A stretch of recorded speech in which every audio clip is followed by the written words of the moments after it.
Hello, world. Welcome to the Shannon Joy Show.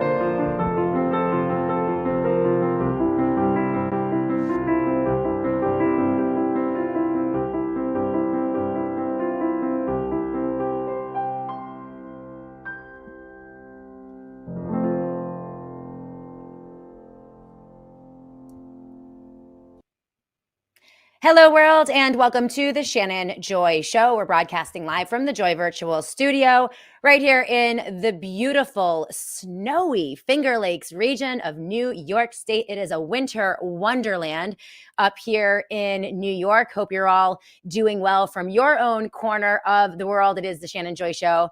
We are live on Rumble, live on Twitter, Spreely TV, Roku TV, Apple TV, every podcast platform you can imagine. And yes, it is Wednesday, December 3rd, the epicenter of another very, very busy, bizarre broadcast week. Things just get weirder and weirder and weirder. We're not going to cover this today extensively because I ran the tape of the Dell CEO, Michael Dell, and his wife, really bizarre, announcing they're going to put $250 in every child's bank account to start a fund. This is the Trump investment in children, right? Using, government dollars, I'm sure. But yeah, really, really strange. The word on the street at this point, and I don't even know if this is true, but word on the street it's Susan Dell is Michael Dell's wife, the one with the crazy eyes, the lady, that was like, wow, right in your face. We played that yesterday on the show. Well, word on the street is that she is actually a he. That's not even really his wife, that it was a PR stunt and they swapped in a tranny. I kid you not. It is all over Twitter. And when I went and took another look at the video, I mean, very masculine features. Now, I'm not going to go Candace Owen on you. I'm not even going to go there. But that was really bizarre. It is all over Twitter. Now, I'm not saying this. I'm not making this allegation. I'm not making the allegation. I have no idea. But look at that. It's just... And then in the press conference, I swear I saw an Adam's apple. Adam's apple. And it's just weird. If it's true, I don't know. I'm not saying a word, but if it is, they really are punking us. They really must be behind the scenes just laughing their heads off. Like, what do you think we can dump on the American people? Like, how crazy can we get before the American people are like, okay, peace out. We're done with this. Because this is just kind of I don't know. I just don't know. So there are old images of Michael Dell and the real Susan Dell, according to the rumors on the twit, that look nothing like this woman, unless she had maybe like looking like a tranny is the new thing. It's like the new plastic surgery thing. So like the ladies go to the plastic surgeon instead of getting like fillers and whatever. They're like, can you put an Adam's apple in and, really make my features angular? It's very long arms. There's another rumor on Twitter. And again, this is why I say you need a psychologist and a priest to analyze the news today, because everything is crazy. It's crazier today. You see the headline for today's show. Rogan and Elon Musk are pimping like super doomsday darkness, like clips all over social media and really weird, bizarre stuff. These guys, it's interesting. They have captured the hearts and the minds of Christian conservatives across the United States of America. They're held up as heroes. I would call them anti-heroes for a Christian conservative community. And these guys are just ripping the mask off with one borderline demonic, dark, doomsday, anti-Bible, anti-Christ statement after another. And I have a bunch of clips for you today. They're just crazy. They're crazy. These people, they have God complexes, too much money, too much time. They're probably high on all sorts of drugs. Joe Rogan admits it. Elon Musk has admitted to it. It's unclear if he's using right now. but mushrooms, psychedelics, hallucinogenics, the pot, the weed, all of the things. They're in the sweat tents. They're doing it's just all very bizarre. And they're losing their minds. I think they are straight up losing their minds. Elon Musk thinks that he's either Neo or, from the Matrix, or Jesus Christ. Because the guy is like, I think he thinks it's a true God complex. And you'll see it in some of the clips that we're going to be running for you guys today. Very, very strange. But the other rumor, about Michael Dell and his wife, Susan, is that Susan is actually AI. And they're punking us in that way, which could be true. All I know is that is the most bizarre video I have ever seen. And they're pushing it out there with a straight face. Donald Trump released a tweet yesterday, I believe, saying, I love Dell, or I love Michael Dell, or I love Dell, the company, or something like that. So apparently, he has the full endorsement of Donald Trump. And this press release has the full endorsement of Donald Trump. So they're all in this. It's just so crazy. Guitar Lily. Shannon, these wackos are over-medicated and over-vaccinated. That too. And I am sure that Elon Musk, he's so into transhumanism. I bet you $1 million. He's injected things. He's done weird things. He's messing with the technology. He has the patent to Neuralink, right? So that's like the human machine interface, with the chip in your brain. This is why I cannot understand why Christians are so enthralled with Elon Musk and Joe Rogan, for that matter. Joe is pretty much an atheist, right? But he likes Christians. He thinks they're interesting and they have nice little stories. But Joe is really out there. Yet these two have been embraced, platformed, and pushed out by a lot of Christians, to all the conservatives. And they are the antithesis of biblical scripture and truth. And I think here's the thing about Christians, though. I'll tell you, I'm a Christian, 43 years, okay? I've read my Bible cover to cover, chronologically, 3 times in 3 different versions, right? So, I know scripture. I am not a theologian. I'm not a pastor. I'm just a girl, okay? So, but my theory, the thing about Christians is that, rightly so, we have an obsession for saving people, right? Because, we're supposed to go out and tell everyone about Jesus and spread the good news. But a lot of Christians get into this pride thing where they think they are actually saving people. And certain Christians with big platforms who love power and money and are pretty greedy love the idea of saving Donald Trump, or saving Elon Musk, or saving Joe Rogan, right? So they'll go in there and they'll say, well, I spend so much time with him and I do this because, I'm witnessing to him and this and that. And, we are supposed to go out and spread the good news, tell everyone we know about Jesus, and do that through the way that we live and the way that we treat our neighbors and our family. And also, in our jobs and in our communities. That clearly is the Great Commission, clearly laid out in the New Testament, all of the Gospels, and throughout the rest of the New Testament. So that's very true. But there is a very, very thin line between that and then this prideful kind of wanting to angle up to power and save rich, powerful people.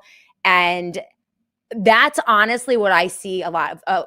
I think that's how Christians, the really highly platformed ones, justify aligning with evil, aligning with just blatant, pure blasphemy and mockery of Christ, of Christianity, and of Scripture. And that's what we're seeing very clearly. We've seen it from Trump. He very clearly tells us that he has never asked for forgiveness and doesn't see any reason to do so. And so he clearly is not a Christian. and all of the prayers and all of the pastors who have surrounded him and platformed him and whitewashed his characters for their congregations over the past 10 years, they really haven't done much, because he's clearly not embraced Christianity or Christ. And so, this idea that these guys are representative, I mean, they're not. They're mocking Christianity. So I don't know what you do with that. I guess if you're going to proselytize, like if you really want to witness to Joe Rogan, you could do it quietly and not take all kinds of credit for it and not talk about it on all your platforms. Like you could go and just do the work and not have everyone know about it. But that's not what these pastors do. There are a lot of charlatans out there right now in Christianity. Very sadly. I mean, it's very sad. It's a big problem. And most pastors are not talking about these things in their pulpits at all. Mine's not. I can tell you that much. And yeah, Mark the Regan, fake Christians are a huge problem. And I mean like really fake Christians. Like they are acting, they're playing a role. They are not Christians. And I'm not going to go through the names because I just have a hunch on some of these. But with Joe Rogan and Elon Musk, they're not even trying. They're not even trying to hide it at all. And you guys are going to see that in some of the clips that we're going to play today. Of course, it's Wednesday, crossover day. So we are going to bring Dr. Mary Talley Bowden in to the Joy Virtual Studio at 12 p.m. Eastern Time. We're going to spend a half an hour together talking about the medical freedom news of the day. And we're going to hit two stories. Brooke Jackson is testifying today. I have linked you all in the show notes of the Shannon Joy Show to her live testimony. Brooke Jackson, she is the woman with all of the receipts. She is the woman who documented the fraud that was committed by Pfizer in the clinical trials for the COVID shots back in 2020. And she documented, kept the receipts, and she now has a massive lawsuit against Pfizer. She is testifying today in court. We're going to go over her testimony, recap that story, and what she found with Dr. Mary Talley Bowden today at 1 p.m. Eastern Time, right here on the SJ Show. And then, of course, she has her show right after that from 1:30 to 2:30 p.m. Eastern Time. It's On Call with Dr. Mary Talley Bowden, sponsored by the Wellness Company, who we are so thankful for. So great show coming up in just under an hour here on the Shannon Joy Show. We are also going to discuss this bombshell. There was a lot of news about it last week. Dr. Peter McCullough with Nicholas Holcher on his Substack went over the FDA cover-up of 10 pediatric mRNA deaths. They're saying it's the tip of the iceberg. So there was a lot of flurry last week, or a flurry of excitement last week over this leaked memo that was obtained by the Washington Post, in which the FDA acknowledged 10 pediatric deaths linked to COVID-19. So this was an internal memo.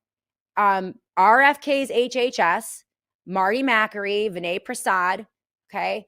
And they acknowledged these deaths, and they have some strong language, right? But this was leaked, right? And Dr. McCullough's point in this pretty brilliant interview, I want to recommend that every one of you pull this up and listen to the interview between Dr. Peter McCullough and Nicholas Holcher. I have not heard stronger language condemning Bobby Kennedy Jr., Vinay Prasad, and Marty Makary than I heard yesterday on that interview. Peter McCullough is not holding back, not even a little bit. And so we're going to go over that with Dr. Mary Talley Bowden as well, basically saying that this shouldn't have been in an internal memo while they tinker around the edges of the COVID vaccine and how they approve vaccines in the future. Like, this should be a 5-alarm fire. Dr. Peter McCullough saying 10 deaths is the tip of the iceberg. this is nothing compared to the hundreds of deaths that have been proven scientifically and documented, and the thousands of deaths, the tens of thousands of deaths that have been reported to the vaccine adverse event reporting system for the COVID shot alone.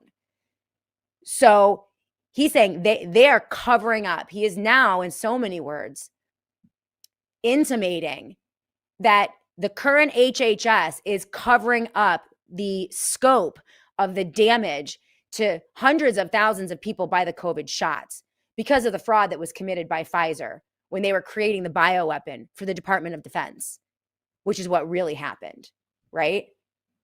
So he's saying that the deaths are microscopic. It's a tip of the iceberg, and the iceberg is massive.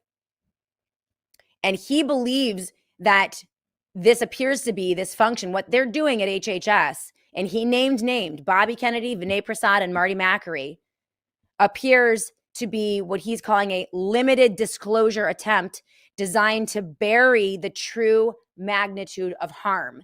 So it's a limited hangout, so to speak. And they tried to keep it quiet. He said, you should have had a press conference on this. You have all the data. You have everything that you need.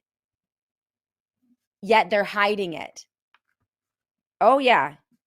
240 confirmed COVID-19 vaccine deaths via multiple organ systems.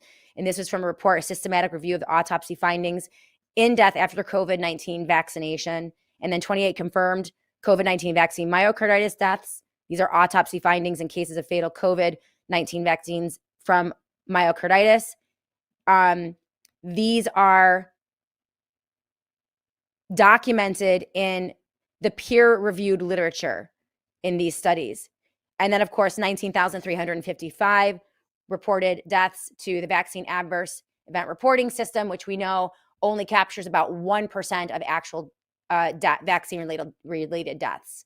So the underreporting to VAERS is really skewing the magnitude of deaths. And Bobby Kennedy understands this, okay? Everyone in the medical freedom community, everyone who has been in the battle for informed consent and pharmaceutical liability for vaccine injuries, everyone who has been down the path of vaccines and their relationship to autism, everyone knows, including Bobby Kennedy Jr., that the VAERS reporting of deaths vastly underestimates and underreports the true number. So what is going on? You guys are not going to want to miss that interview between McCullough and Hulsher. It was the strongest language that I have heard in quite some time. So we're going to be talking about that with Dr. Mary Talley Bowden as well. We also have in the show notes, and we're going to get to the Elon and Joe Rogan clips pretty soon because they're just crazy. I'm just going to run these clips and you guys tell me what you think about it. I mean, they're off their rockers, and someone needs to call it out, but everyone just worships them. It's weird. This is a call to action. You guys know I covered on the show a week ago, maybe 2 weeks ago. There is right now today happening an attempt by the federal government under Donald Trump with Republican control in the House and the Senate. There is a move now to take over local jurisdictions and control cell towers by the federal government. And this is from Children's Health Defense. You guys can take action today. I did. I sent an email using Children's Health Defense and their mechanism. They're great in terms of mobilizing, organizing, and impacting. And this is something that we need to look at.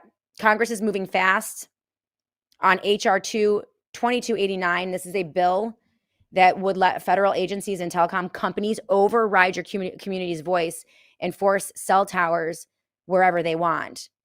And they need to hear from you. This is a full-scale federal takeover. And this is what they say. Congress is going to they have a bill, HR 2289, that would let federal agencies and the telecom companies override your local governments, your local communities' voices, and force cell towers wherever they want, next to your house, on your child's school, in the midst of your community, anywhere they want. This would override zoning laws. This would override local jurisdictions. This would override your locally elected town boards, village boards, and zoning boards. It is a full-scale federal takeover. And it's going to happen unless you guys speak out. So this is not streamlining. It is a serious shift of power away from local authorities, states, and the people who actually live in these communities. It's a DC federal power grab that takes authority away from local governments and gives it to Washington, DC. If this bill passed, every community in America is at risk of more antennas and equipment added to cell towers near homes, schools, and parks, no meaningful environmental oversight, no historic preservation review for sensitive or culturally important sites, little or no notice before major tower upgrades, and federal decisions overriding local concerns and community priorities. This would also provide a normalization of the federal government coming in when it comes to AI or technology and doing basically whatever they want with your community. And so we can see this happening. You could see them using this as justification to pass similar bills. I mean, they've already given themselves a lot of power regarding, AI development and data centers. But you guys can go, if you click on the link in the show notes of the Shannon Joy Show, it's the third link under my top headlines. You can fill out that email. They'll use your zip code to make sure that email gets sent to all of your relevant representatives. So 2 members of the House, I believe, and 1 senator, or 2 senators, not sure. Okay. So this is a big deal. And I want to thank the folks over at Children's Health Defense for keeping an eye on that. Also, interestingly enough, Michael Burry, for those of you who watched The Big Short with me last Friday, it's really great. Michael Burry, he was the famous short seller that was featured in The Big Short, and he essentially called 2 years before the housing collapse, the housing crisis that resulted in the obscene government bailout of the banks. Michael Burry was the first guy to notice it, and he was the famous short seller. He was and he caught it like 2 years before. He has spoken out for the first time in 15 years. He's done more in the past 2 weeks than he has in like 15 years. He does not give interviews. He got off of Twitter, I believe, for a very long time. He kind of retreated into obscurity after The Big Short and also the movie. And he just granted his first interview that dropped yesterday. I listened to the entire thing. It was a really good interview. And what he uncovered in 2006 and what culminated in 2008 with the housing collapse or the mortgage collapse, this is happening right now. It's very relevant what he saw happening, the collusion between the regulatory bodies and also Wall Street and these investment firms, and how they were cheating. Okay, they were cheating and defrauding the American people. And much of what he saw is happening in myriad ways right now, and in a lot of ways through things like crypto and Bitcoin, and also in private equity. A lot of shady business. But it's also happening in the AI world as well, like the AI bubble that is out there. And so Michael Burry has come out, and I linked you to the podcast in the show notes. He basically said, first of all, Bitcoin at $100,000 is the most ridiculous thing that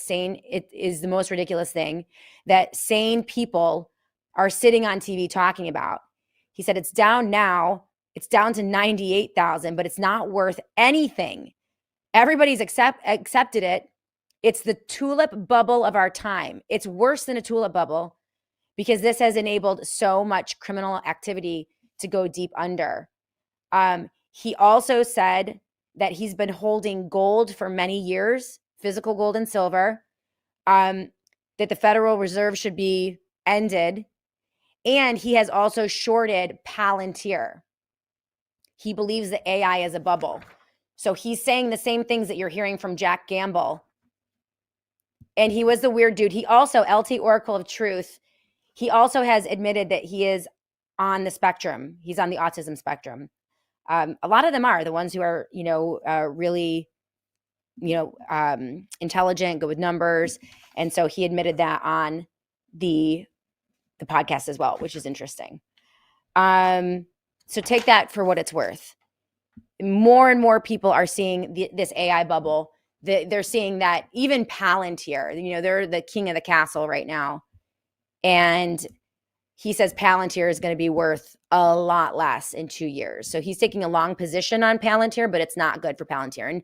And a lot of that is rooted in the fact that this technology is not that intelligent, that artificial intelligence is not going to surpass human intelligence. That all of this, yes, we like technology. We love innovation when it serves humans and humanity. Humans have been very good at adapting over 5,000 years of human history to technologies that don't flourish humanity. And so these guys have it all wrong. But Elon, and this might be, the cracks in the veneer of artificial intelligence, big tech, everything that they're saying they're going to do at Palantir, all of the databases, all of the surveillance, the fact that there's not really any there. It's a lot like the Wizard of Oz behind the curtain, pulling all the levers, but there's not really anything there. Okay, there's some good technology that is going to help humanity in a lot of ways. But this idea that we're barreling towards a singularity and that AI is going to become omnipresent, omniscient, all-seeing, all-powerful, surpassing human intelligence and our natural, seeable environment is just not there. It's not real, in my opinion. There are a lot of people out there, very smart people, who agree with me. So maybe this is why Elon Musk and Joe Rogan in tandem, working together, are hitting the podcast scene and going out and talking about, doomsday predictions, like going dark, like humanity ending technology. And Elon Musk sits around and is like, yeah, we're not, we're all going to die. Humanity is going to become extinct because of AI and technology. The robots are going to take over everything. And he's like, yeah, this is going to happen. Like, then why are you pushing it? Like, if this is going to end humanity, why aren't you shutting down Tesla? Why aren't you, shutting down the assembly lines? Why aren't you getting rid of Neuralink? Why aren't you out there talking about how to stop the bad technology? He's not doing that. And I think it's because this is really just about power for them. I think they really do believe that they can get to this singularity, to this, this man is a god utopia that they envision, because they're crazy, okay? And they've lost their minds. They've injected themselves with too many things. One of the rumors is that Elon has injected himself with the Neuralink, which might be why he's so glitchy and so odd looking, so bizarre. Maybe that's why he can't form a sentence or like get words out without mumbling and I don't know. Honestly, it's like Elon Musk thinks that he's Neo in the Matrix and he's really George Jetson. Okay? That's the way I see this. The guy is not, in fact, I think Joe Rogan is actually more intelligent than Elon Musk. If you actually listen to these guys, but Joe is, the problem is he doesn't have Jesus. And if you think as deeply as Joe Rogan thinks, you're going to lose your mind and you're just going to do all the drugs in the world because you can't make sense of this without a foundational belief in God through Christ. And that's just my belief system. And so these guys, you could see this happening a mile. You knew this was going to happen. And I think it'll become quite evident when we look at the clips in a minute, because the guys are just, and we'll go through them quickly. So let's take a quick break, and when we come back, we'll run some of these clips of Musk and Joe Rogan. Again, these guys platform each other. They help each other. They work in tandem. And this does look, it's like an inevitability kind of thing. Like, just submit, Americans. Stop worrying about your privacy. Stop worrying about surveillance. Stop worrying about, the negative impact of technology that it can have on human beings. Just submit. Okay? AI is taking over the world. We're controlling the AI. We get everything. You're the plebes. Shut up and sit down. This is coming. It's inevitable. There's nothing you can do. That's what it feels like to me. And I think it also reeks a little bit of desperation. These guys really want this, like really want this.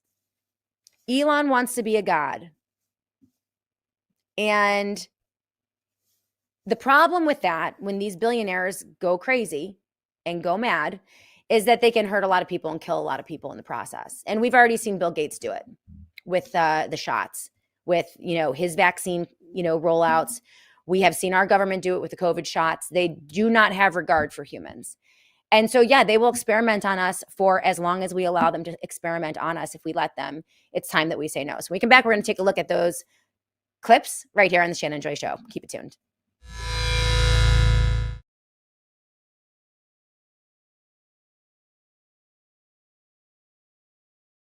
I was peeking around at the wellness company website for their new beef boxes and the beef products. As I mentioned in the last segment, the wellness company is getting into the food game, and it could not come sooner. They have these amazing beef boxes. They're USA small farmed beef boxes, mRNA and vaccine free, grass fed, grass finished from local American farms. And the website is amazing. Right now, you can get $85 off your very first beef box from the wellness company. This is the company that so many Americans trust. When healthcare institutions fell apart during the dark days of COVID, that was when the wellness company stepped in with such critical products and services. Now, as the food industry is falling apart, our farmers, our ranchers, and more Americans are very concerned about their food supply being injected with mRNA technologies and all sorts of vaccines. So if you want to support the Dr. Mary Telly Bowden show, On Call with Dr. Mary Telly Bowden, make sure you support the companies who are supporting her, and that is the wellness company.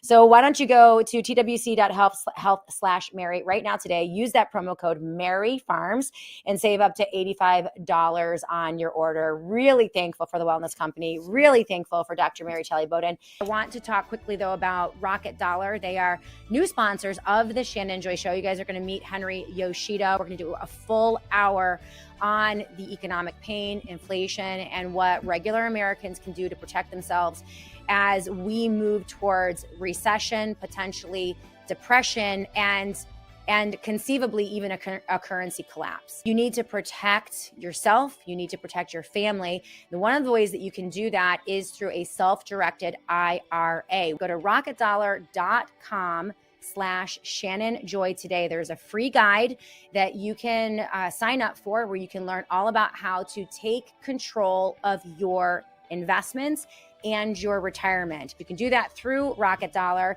It is rocketdollar.com/Shannon Joy. That is rocketdollar.com/Shannon Joy to learn about how you can invest in real estate using your own hard-earned retirement savings.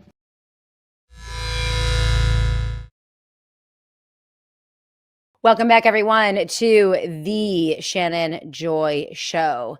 So let's talk about Joe Rogan and Elon Musk. They are the first, the biggest, the most popular in a very long line of anti-heroes on the right that are served up to a conservative, mostly Christian audience. And very, very sadly, they are deceiving so many Christians, so many conservatives. And from my perspective, as a Christian, it's very sad to watch. But these guys command a lot of attention. They have an enormous amount of power, very large platforms, and Elon uses his platform, make no mistake. The algorithms, the suppression campaigns, the shadow banning, all of that is in play on Twitter right now. And more people are realizing that. In fact, my engagement, is super high, but I cannot get past 63,000 followers ever. It's crazy. It's crazy. So they're definitely still suppressing. And as we know, Elon Musk has an enormous amount of power because he went in and scooped up about $1 trillion worth of private information on hundreds of millions of Americans, and also our own government, and also his competitors in the corporate world, IRS, Social Security, Treasury Department. He went in, scooped it all up. That's some power right there. That information is worth likely $1 trillion. So he has it now. And so we have to pay attention to these guys. Let's look at Elon Musk first. We're going to look at Elon Musk, and then we'll look at Joe Rogan. And they're really they're moving into this kind of a split from reality. That's kind of what Joe Rogan is focusing on, and Elon Musk is going on the doctrine of inevitability. The doomsday is coming. Humanity is over. AI is setting in, and there's nothing you can do about it. You become irrelevant. And he wants that to happen. He wants to hasten this. He wants it to come faster. It's very clear because he's not offering up any solutions. He's just kind of sitting back smugly telling everyone that this is the way things are going to be, like he's Nostradamus. Okay? This is where it impacts you. Baron Trump News, which is a commentary account, it's not Baron Trump, just pushed this out. Elon Musk is basically trying to flip the whole court system upside down. He's talking about an AI judge that can look at a case and spit out a decision in seconds. No lawyers dragging things out, no endless filings, none of the nonsense that turns simple disputes into life-ruining bills. And honestly, you can see why the people who profit from the current mess are freaking out. A fast, clean system with no games run by AI. He's basically saying, so Elon now wants to control justice. He wants, no more judges. He'll run the AI that'll make all the decisions about everything, right? Humanity is dying. Humans are obsolete. And my AI will now govern and judge humanity, right? My artificial intelligence is going to be what runs everything. That's really what he's angling for. And he's very dangerous. As you all know, he's also a transhumanist, atheist, polygamist. And this is what he had to say. Let's run the clips. TJ, do I have 2 of Elon or just 1? I think I have. Let's do, I just want to figure out which one I want to run first. Okay, let's do Elon Musk. The singularity is closing in. Let's run that one. You got it for me? We're really headed into the singularity, as it's called, which, they refer to AI sometimes as the kind of like a black hole, like a singularity. You don't know what happens after the event horizon. It doesn't mean that something bad happens, it just means you don't know what happens. I'm confident that if AI and robotics continue to advance, which they are advancing very rapidly, like I said, working will be optional, and people will have any goods and services that they want. If you can think of it, you can have it, type of thing. But then at a certain point, AI will actually saturate on anything humans can think of. And then at that point, it becomes a situation where AI is doing things for AI, and robotics are doing things for AI and robotics because they've run out of things to do to make the humans happy. Because there's a limit. You say like, people can only eat so much food, or it's going to be. I think if you can think of it, you can have it. Will be the future. All right, if you think of it, you can have it. That will be the future. But eventually the AI is going to turn on humanity because there's only, so much that AI can do to satisfy the humans. And so he really is talking about a dystopian future, a doomsday scenario, and it is completely outside of of biblical belief. Now, if you're an atheist or an agnostic, then okay, go ahead. You can engage in that fantasy thinking with Elon Musk all you want. We already told you that this idea that the technology is so advanced is falling apart. That's why there's an AI bubble, and that's why Michael Burry is short selling. Okay, but this is absolutely absolutely in opposition to biblical beliefs. If you're a Christian, if you are a conservative, and if you profess that, then you're going to have to do business with Elon Musk.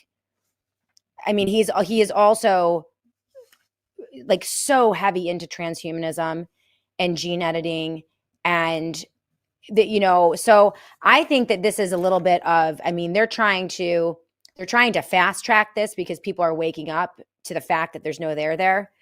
And that's a problem for them. But, there's a great Christian response to Musk, actually, that was put out by The Reckoning on one of his tweets. And there's clearly something going on with his physiology as well. This is what Rogan had to say. Rogan, this interview was strange. It was with this fellow in this, honestly, like a George Jetson looking studio. Like it's supposed to be technology, but it looked like retro technology. And this one really, I mean, this sparked outrage, thankfully, in Christian communities when he alluded to the fact that Jesus could actually, the coming of Christ could actually be artificial intelligence. And this is what he had to say about that. Take a look. Jesus was born out of a virgin mother. What's more virgin than a computer? If Jesus does return, even if Jesus was a physical person in the past, you don't think that he could return as artificial intelligence? Oh my God. Artificial intelligence could absolutely return as Jesus. Not just return as Jesus, but return as Jesus with all the powers of Jesus. If you combine right. Tesla's Optimus robot and the best foundational artificial intelligence model or whatever. It reads your mind and it loves you and it wants you, and it doesn't care if you kill it because it's going to just go be with God again. Okay, so artificial intelligence is actually Jesus, is what Joe Rogan is saying. But this interview, I mean, he was all over the place. He also talked about reality breaking. This was even, so that, I mean, full scale blasphemy from Joe Rogan, and absolute fallacy, not anywhere near biblical truth at all. Again, Joe Rogan does not profess to be a Christian, but a lot of Christians follow him. And a lot of Christians platform him. A lot of Christians think that he is some type of hero to them. And, I think that people should maybe reconsider that. But he goes further. This was really bizarre because this is where you begin to see the mental breakdown where they're getting into very dark spaces, Elon and Joe. And we should not follow them there. Okay, that's my message today. We should not follow them into these dark spaces because what they are saying is a lie. It is a complete lie. I know they believe it, and they've done so many drugs, and they've injected themselves with so many things, and they've gone in so many sweat tents and done all of the hallucinogenics and all of the things, right? I just don't I think that they're breaking. But the tragedy is that they'll be breaking a lot of people with them if people fall into this, because this impacts people's faith. This is very hard for Christians to grapple with, and they could succeed in ruining the faith of people who do not have a very strong and rooted understanding of the scripture, right? I hear this stuff and I'm like, these guys are morons. We've seen this 1,000 times throughout human history. There is nothing new under the sun here. But young Christians, Christians who are not rooted in that scripture, vulnerable Christians, are at risk if they listen to these people. It makes me very angry as a Christian. It makes me angry with Christian pastors and evangelical pastors and Catholic pastors that are not warning their congregations about these things. This is what Elon Musk said about reality breaking and being in a simulation. Go ahead and run that tape. The future, if civilization continues, will be millions, maybe billions of photorealistic, like indistinguishable from reality video games, with characters in those video games that are very deep, and where the dialogue is not pre-programmed. That's for sure what's going to happen in this level of the simulation, if you could call it. So then what are the odds that we're in base reality, and that this has not happened before?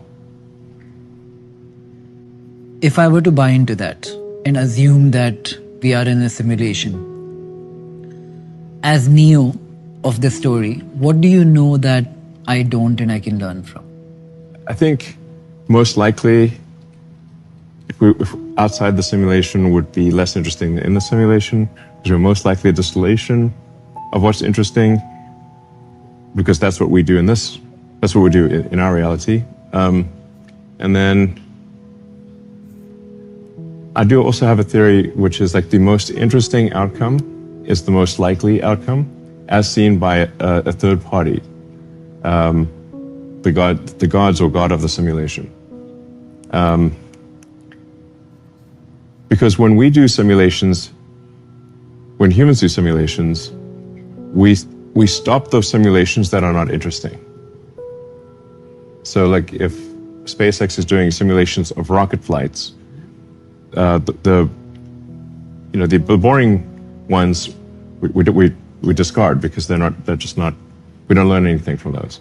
Or when Tesla's doing simulations for self-driving, Tesla's actually looking for the most interesting corner cases, because the normal stuff we already have plenty of data on, driving on a straight road on a sunny day. We don't need more of that. We need like heavy weather conditions on a small windy road with two cars that are, coming at each other with a almost head-on collision. We need like weird stuff, basically, interesting stuff. So I think that from a Darwinian perspective, the simulations most likely to survive are going to be the ones that are the most interesting simulations, which therefore means that the most interesting outcome is the most likely. So he basically just retold the Matrix series. I mean, that's all he's saying there. It's like a retread of the Matrix. We're all plugged in. It's actually a simulation. I can see it now because I'm the god, right? He knows what's going to happen with civilization. He knows what's going to happen in the future. I mean, this guy has a serious god complex. He needs to get off the drugs. He needs to get out of the sweat tents. Stop lying to himself about being a god. I mean, this is insane. This is insane. So this is Elon Musk's, fever dream that, he controls all of this. And he needs to get into nature, put his feet in the sand, and like snap out of it. Because as you know, when billionaires get a god complex, they become very dangerous to humanity. Okay. It's not we the people. It's not civilization. It isn't, Joe Schmo going to work every day and putting food on the table. It is you crazy billionaires losing your minds that are a threat to civilization. And this is why we need to rein them in.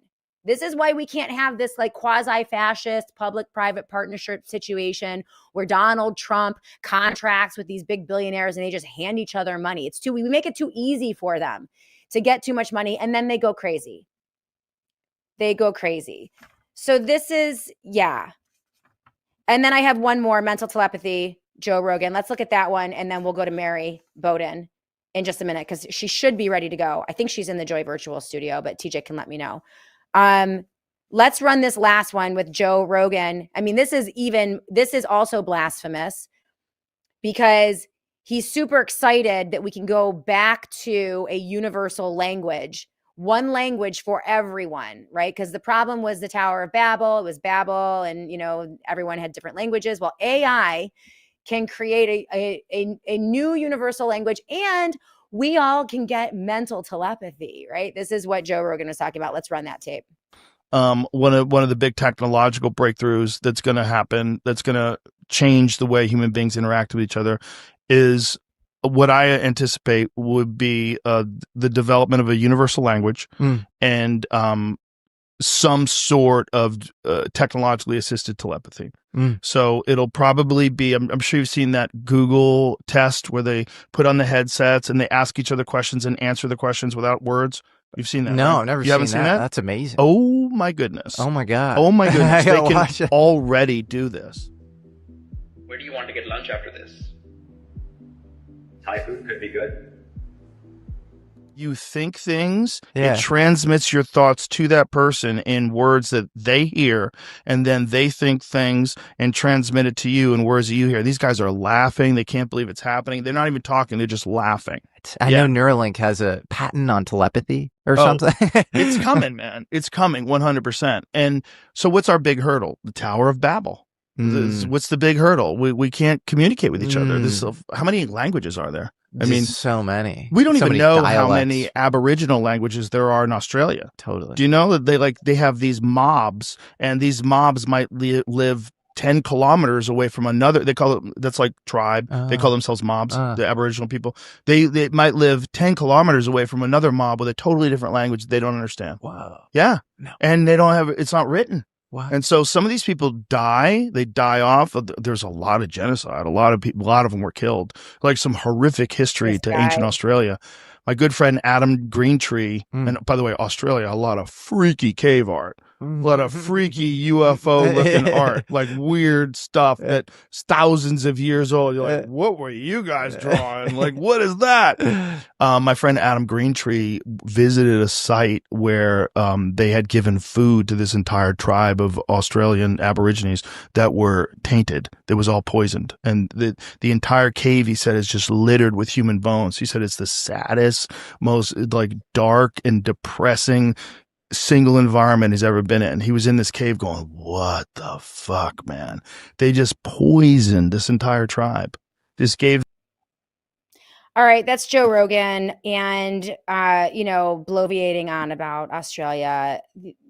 This guy, the key point of that clip was the problem that we face, right? He's saying the problem is that we don't have universal language. The problem is Tower of Babel. Well, he forgets that, God, when he was judging the Babylonians, separated them by language, right? Broke them off, and so that they couldn't communicate with each other, because humans always have this problem of pride, and the things that we build and create with our hands, we begin to worship as idols, and then we begin to think we're gods.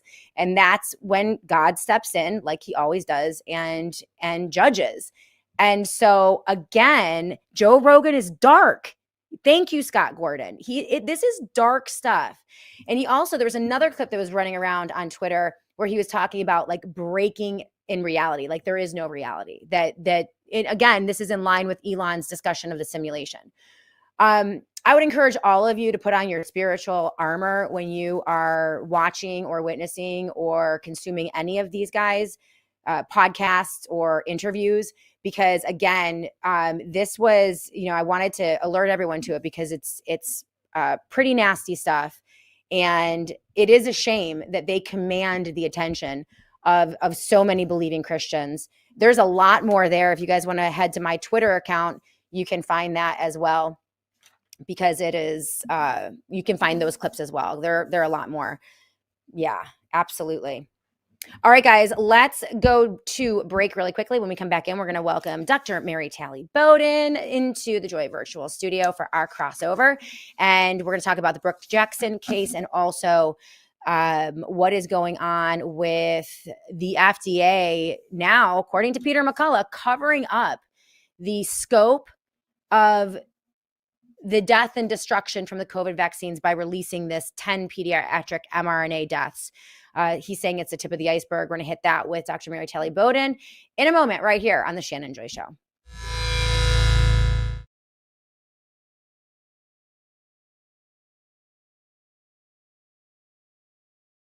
Hey guys, Justin here with the Satellite Phone Store.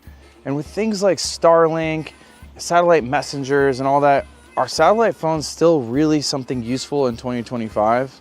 Well, that depends. If you're deep in the backcountry, out at sea, or working in remote areas and need reliable voice communication, a satellite phone is still unmatched. Unlike messengers that only send a text message, or Starlink, which requires a battery and a big bulky antenna, a satellite phone doesn't require any setup, it doesn't require Wi-Fi, it's a grab-and-go solution that works anywhere in the world. Whether your livelihood depends on it or you're on some crazy expedition somewhere, having a satellite phone with you is the best way to communicate. If you're in an emergency situation, sending a text message may not actually be enough. So being able to hop on the phone with a medical professional or search and rescue and be able to describe exactly where you are may be the way that saves your life. So having a satellite phone, especially in 2025, is still a very useful tool. RocketDollar.com/Shannonjoy. That is RocketDollar.com/Shannonjoy. Amazing sponsors of the Shannon Joy Show. And with Rocket Dollar, you can move a portion of your retirement out of the government to Wall Street controlled stock market and into private investments, physical gold and silver, and or real estate, which is what I love about Rocket Dollar. I just did an interview last week with Henry Yoshida. You just saw on that commercial that we ran, but this is from Technocracy. Patrick Wood wrote this. Even the tech billionaires at this point know that the AI bubble is about to burst. And he says that AI is the mother of all the bubbles. And when it pops, the explosion will take out most of the AI companies, all of their suppliers, writes Patrick Wood. Work will stop on half-finished AI data centers. Others will be shuttered because there will be no money to maintain them. When corporations realize that the ROI on billions of dollars invested never materialize, many will collapse under their own weight. And when that happens, as you all know, 30 to 40% of the entire value of the stock market is in the Magnificent Seven, those 7 tech companies. If you are not diversified out of the traditional retirement funds that are featured in the 401ks and IRAs, you are at risk. It's not just gold and silver, physical gold and silver, but they also have real estate, private equity, private corporations, even crypto, if you're interested in crypto, which I am not, but they give you that option as well. So go to rocketdollar.com/joy. That is rocketdollar.com/Shannonjoy. This is Jennifer with darkbags.com. I wanted to show you our latest product. This is our laptop sleeve that has a over-the-shoulder carrying strap, as well as these 2 straps on the side, so you can kind of hold it like a briefcase. What's special about this is that there's actually a Faraday bag built in to this backpack that fits up to a 17-inch laptop. So here's my laptop. I'm going to put it in. Once you put your laptop into this sleeve, your company can no longer track you, because they do track you after you log off of work and you put your computer to the side. They're still tracking you wherever you go. Another thing that's awesome about the Faraday pouch that's in this bag is that it blocks excessive EMF radiation that's being emitted to you, so that those harmful pulses will not reach you. And also, in case there's an EMP, this protects your electronics from the EMP. So not only does it fit your laptop, you can put your phone, you can put your wallet in here as well, and it will be protected. There is cushioning on the sides, so it'll keep all of your electronic accessories safe in here. This will be available on darkbags.com.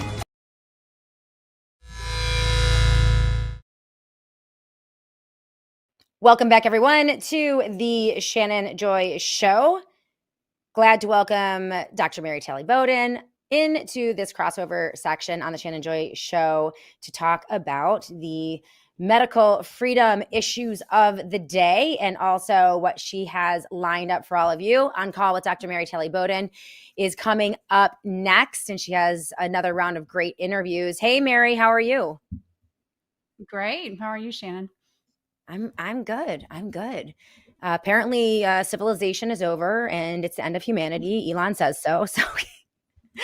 Why are we even doing this? I don't know. No, I'm just kidding. We're not going to get into that. I want to get into two stories with you today. First, Brooke Jackson.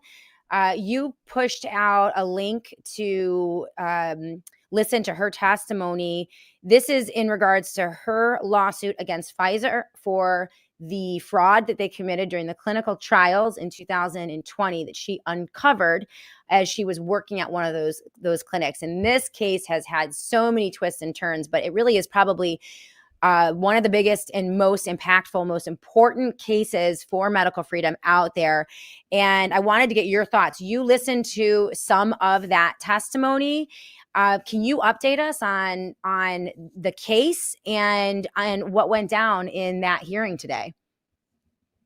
Yeah, this case started 5 years ago, basically. It's been just a knockdown, drag out fight.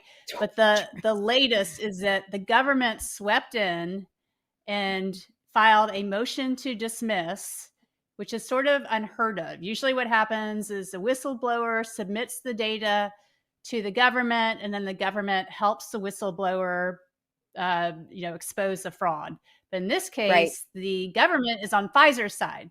And so they swept in and filed a motion to dismiss, which the U.S. District Court granted.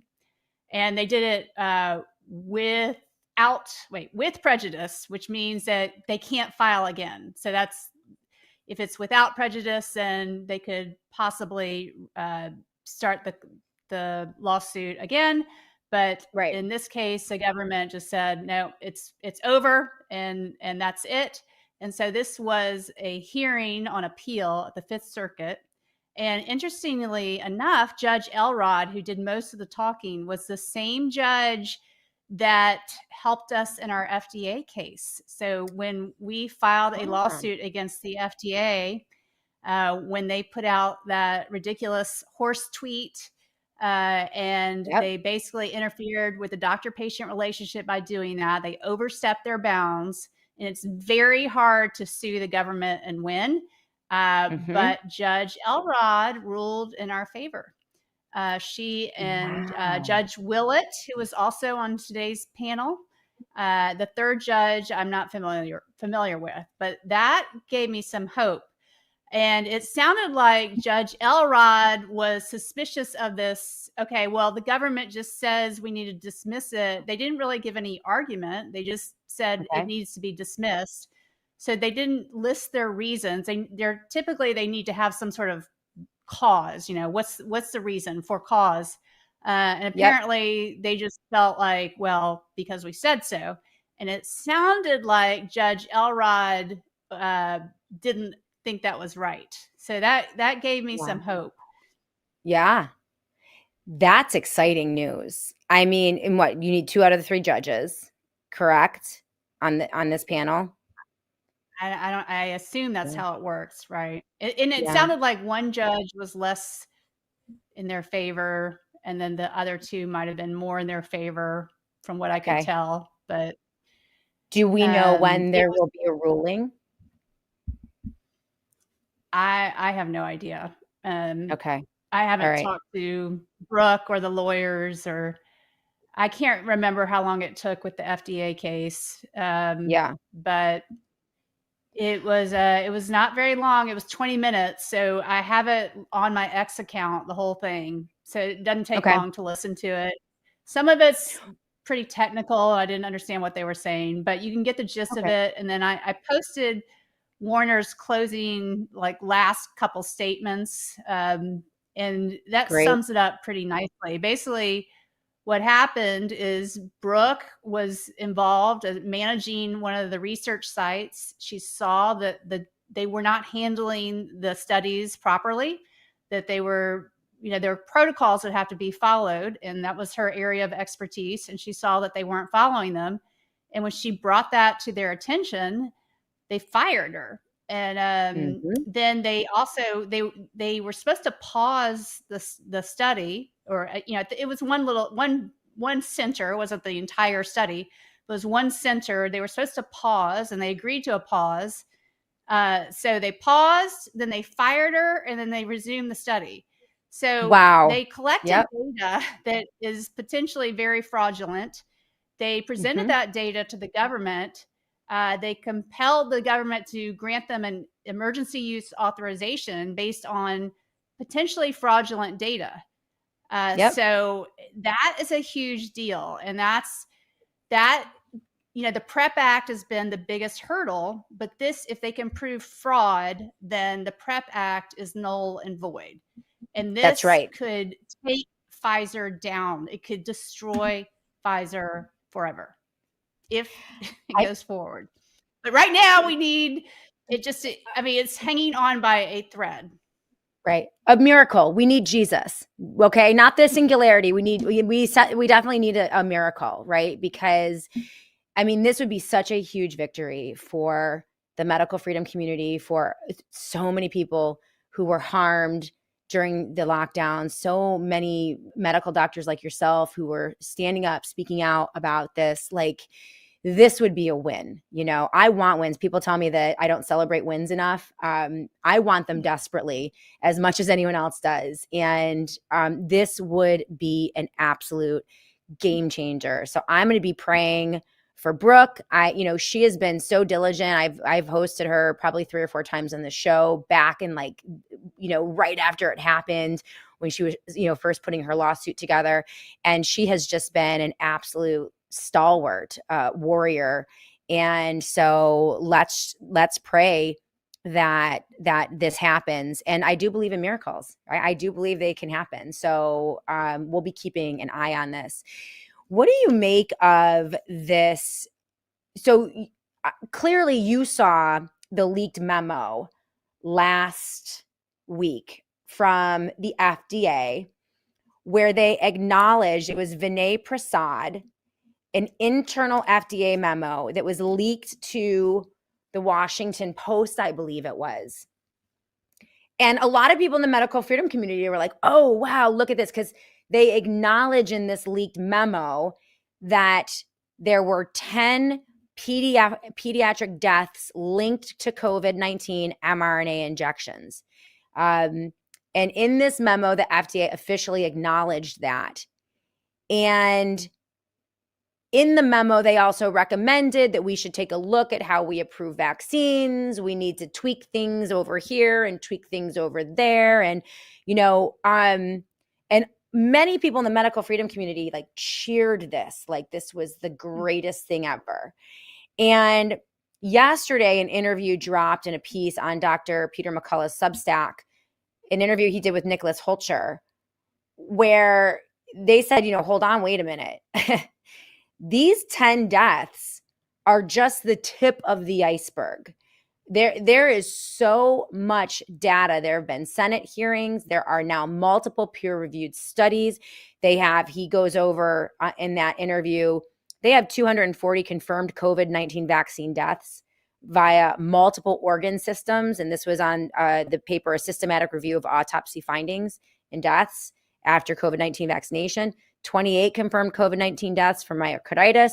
And then, of course, the massive elephant in the room, the 19,355 reported U.S. deaths post-COVID vaccination in the VAERS, the Vaccine Adverse Event Reporting System, which we know is underreported, grossly underreported. So Dr. McCullough had some of the harshest language that I have heard to date from a member of the medical freedom community for Vinay Prasad, Marty Makary, and also Bobby Kennedy Jr. And he called them all out by name. And this is just from the piece. He said, it's now clear, I'm going to get your thoughts on this. It's now clear that our public health agencies, not Fauci, not Birx, not Biden, but Trump and this HHS administration have chosen limited disclosure over full transparency with the American people. And this unfortunate reality was solidified when Pfizer struck a $70 billion deal with the Trump administration to expand its mRNA empire. As the casualties continue to mount, the blood of the deceased and those yet to be harmed rests with the FDA officials who refuse to pull those deadly products from the market.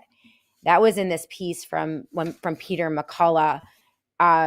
He is laying this right at the feet of RFK, Vinay Prasad, and Marty Makary. What are your thoughts on this? Well, they are seemingly okay with 10 children dying. So what is the magic number? How many children? What is it? Okay, so 10's fine. Right. What is the magic number that we pull these shots off the market? There is absolutely no reason any child should get these shots. COVID is not a threat to any child's life whatsoever. When you look at the new criteria, so they want us to be happy with the modifications they've made. So now, it used to be that every baby was expected to get 3 COVID shots by the age of 9 months old. So they have modified that now to shared decision making.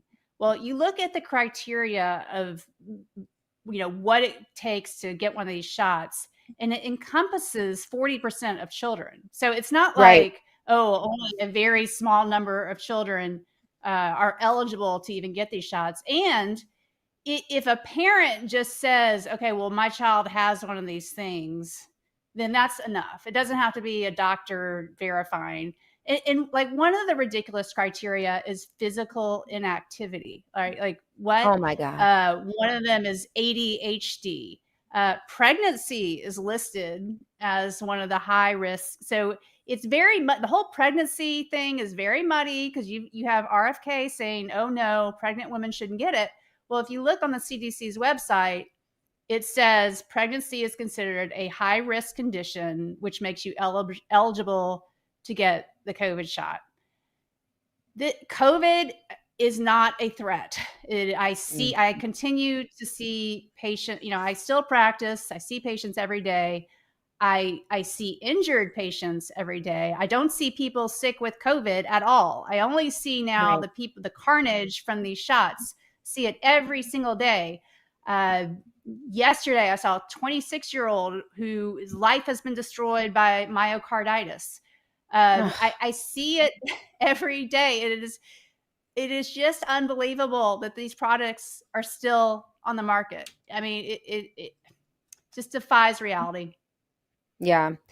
This interview was cathartic for me to hear a member of the medical freedom community with stature, Dr. Peter McCullough, like really no holds barred. I mean, there was no, handling with kid gloves or trusting of the plan or any of that, because the gaslighting I'm experiencing right now from like our own movement is even more distressing to me than the gaslighting from the Biden administration and Fauci and Birx, because it's like we were in the foxhole together, all of us, like all of these things.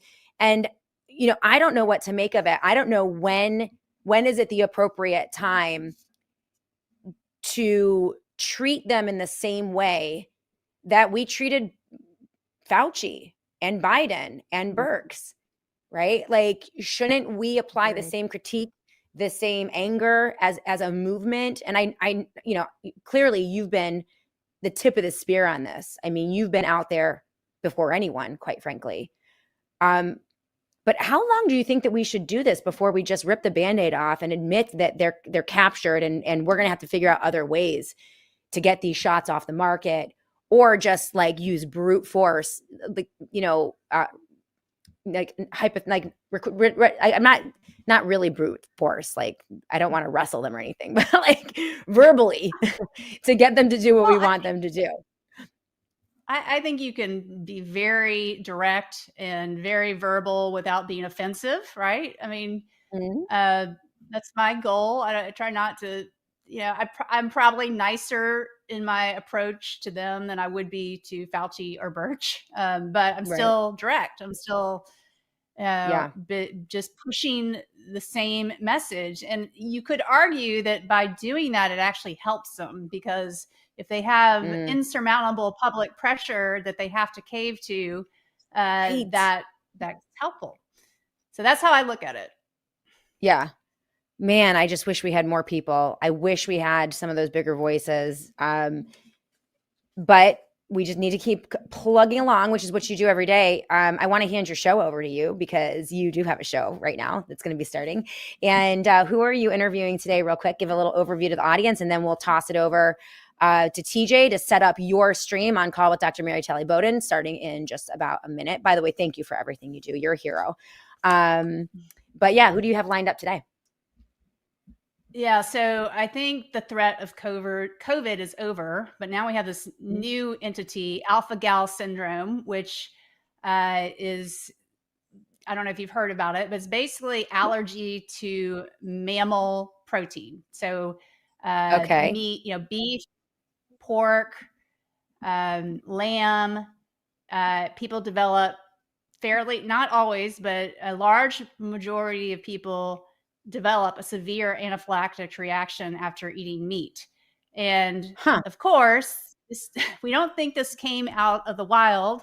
We believe that it was bioengineered.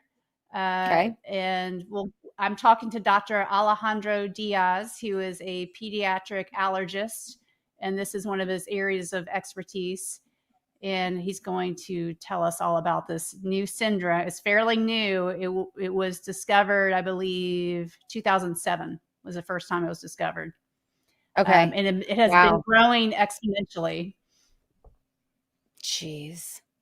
One thing after another with these people. All right. Well, I'll be looking forward to hearing all about that. And hopefully there are some ways that we can protect ourselves from it and not lose our minds over it. But thank you so much for continuing the fight and bringing the truth. And yes, this is the one. Yep. Alpha gal. I thought it was like a strong-headed, opinionated woman. And they all thought it was this is a really bad thing. We got to get rid of those strong-headed, opinionated women. But no, it's something, even weirder. So we'll look forward to hearing about that. Thank you so much, Dr. Mary. And we'll throw it over to the show. Okay. All right. All right. Hey guys, thank you so much for being with me today on the Shannon Joy Show. Appreciate all of you. Make sure you are considering our sponsors and make sure that you are following me on my social media, but also signing up for the daily e-newsletter at theshannonjoy.com. That's theshannonjoy.com. All right, guys, have a great day. We'll be back again to do it tomorrow on the Shannon Joy Show.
Welcome, everyone. We are about to get started with On Call with Dr. Mary Talley Bowden, live every Wednesday. She has a great interview coming up and a great show ready for you. By the way, we could not bring this show to you every day if it weren't for our sponsors over at the Wellness Company. And today I want to talk to you guys about TheraBlue, which is a new pain reliever cream from the Wellness Company.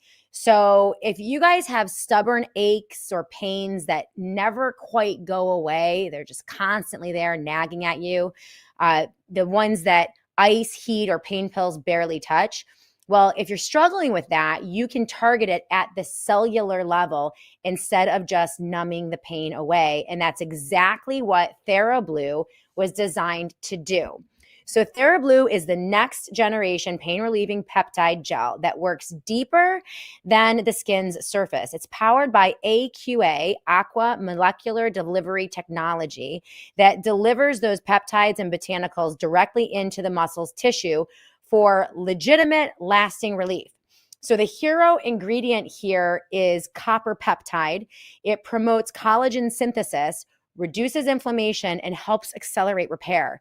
NID Plus restores cellular energy to aid recovery, while methylene blue protects your mitochondria and supports endurance. So it also contains natural extracts like MSM, turmeric, white willow bark, arnica, and ginger to soothe inflammation. It also has menthol, camphor, and eucalyptus oil to deliver that instant cooling relief. It also absorbs fast and leaves your skin feeling refreshed and never, ever, ever greasy. All you do is apply a thin layer, massage until it's absorbed, and let your body experience lasting recovery. So right now, this amazing product is 10% off at the Wellness Company. If you visit twc.health/Mary and use that promo code MARY, you'll get 10% off not only TheraBlue, but all of the products that you could buy at the Wellness Company. So every single time you shop with the Wellness Company, make sure you use that promo code MARY so they know that we sent you. Again, you're going to be moving freely with TheraBlue, and this is a great product with a great deal. 10% off right now with that promo code MARY. All right, guys, without further ado, we're going to launch On Call with Dr. Mary Talley Bowden. It's going to be a great show, and we'll see you soon.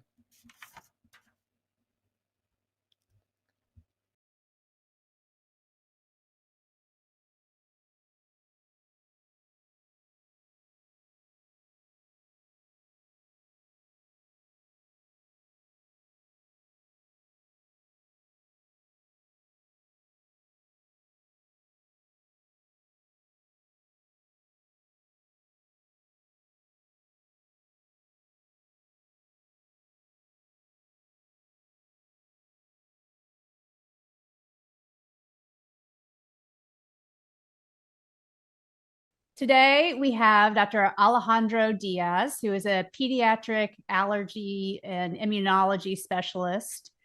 And we're going to focus on a new disease that I never knew about until recently, which is interesting. We've been in practice, both of us, for many years, decades. And all of a sudden, there's a new disease springing up called alpha-gal syndrome.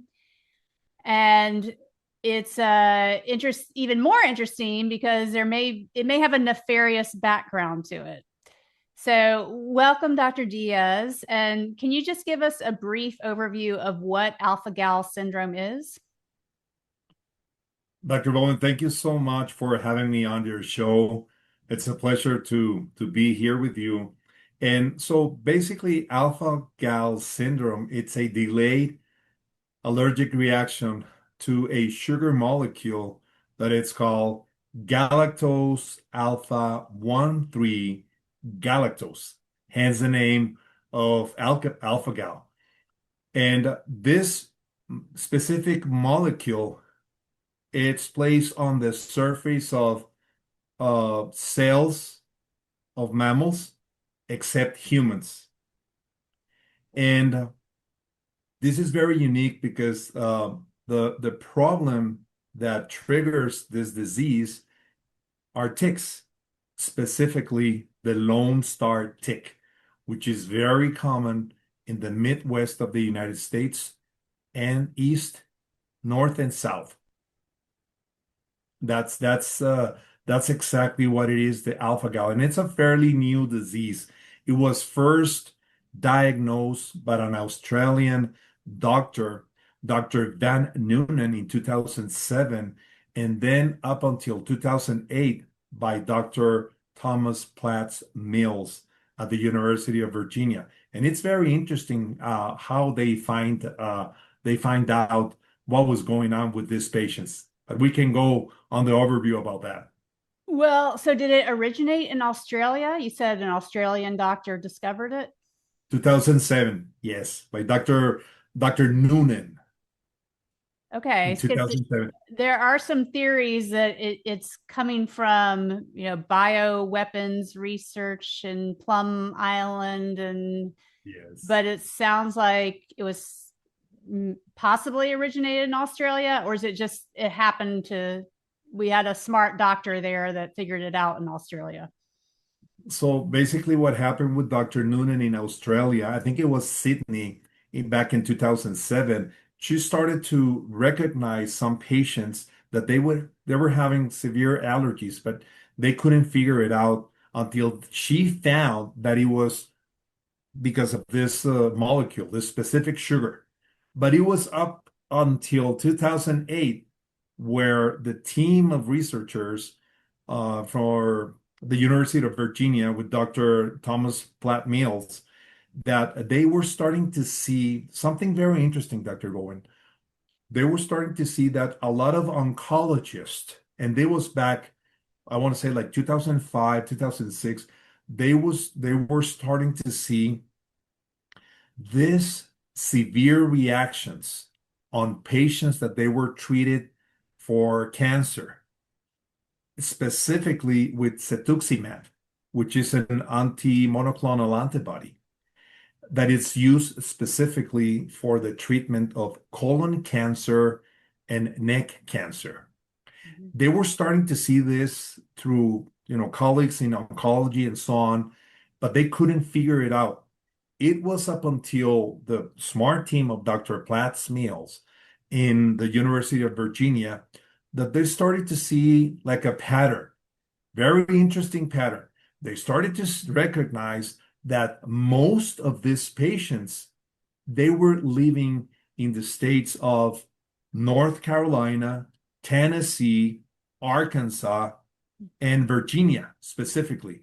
And they say, well, this is not random. This is region specific. And they say, well, what is so unique about this place? And then they started to recognize that it was heavily embedded with ticks, specifically Lone Star tick.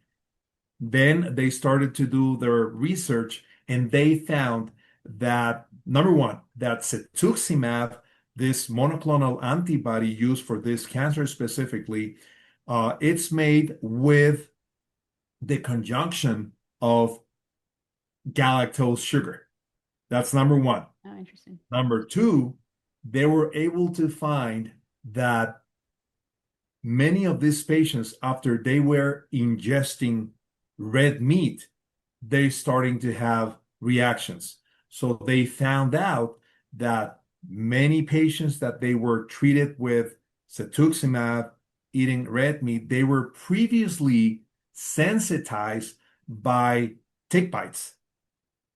And the tick bites, what it does at the immune system level, it produces a sensibilization and produces specifically IgE, which is the main antibody that is formed during the anaphylactic reaction or allergic reaction. So when the patient that it's already sensitized with the tick bite, and either they are injecting them with cetuximab or they're eating red meat, they can develop this severe allergic reaction that up to 60% of the patients, they found out that they can produce an anaphylactic reaction. So just for the audience, so they understand what an anaphylactic reaction is, That is the most severe allergic reaction that any patient can have. And it can go from swelling of the eyes, swelling of the tongue, the throat. It's hard to breathe, hives, difficulty breathing, lowering in oxygen, elevated pulse, lowering in blood pressure, and so many other signs and symptoms. And if the patient is not treated properly and immediately, the patient unfortunately can die. So that's what's going on with alpha-gal syndrome. Is it similar to anaphylactic reactions you see with peanut allergies or seafood allergies? Is it similar in that respect? Great question, Dr. Bowman. It's not. This is what it's tricky. It gets tricky. So usually allergists like myself, when we are seeing patients for an anaphylactic reaction, this is what we call immediate reaction. Immediate reaction can go from a couple of minutes, 5 minutes, 10 minutes, at the most 30 minutes. There are some delayed reactions, some specific foods and medications and so on and so forth, but will never go after 1 hour. It will be within the first minutes. And then you start seeing all the signs and symptoms, which are the cascade of events that are happening in the body. And you, as a physician at the ER, you have to take actions immediately, with epinephrine, clearing the airway, oxygen, corticosteroids, antihistamines, H1 blockers, H2 blockers, and the whole deal. There's, you have to be well trained in order to help a patient with an anaphylactic reaction. But when it comes to the alpha-gal syndrome, it's very interesting because it's a delayed reaction. We're talking about sometimes up to 6 to 8 hours after they consume either the cetuximab or the red meat. And it can come from cow, deer, pork, lamb, you name it. But it's very interesting.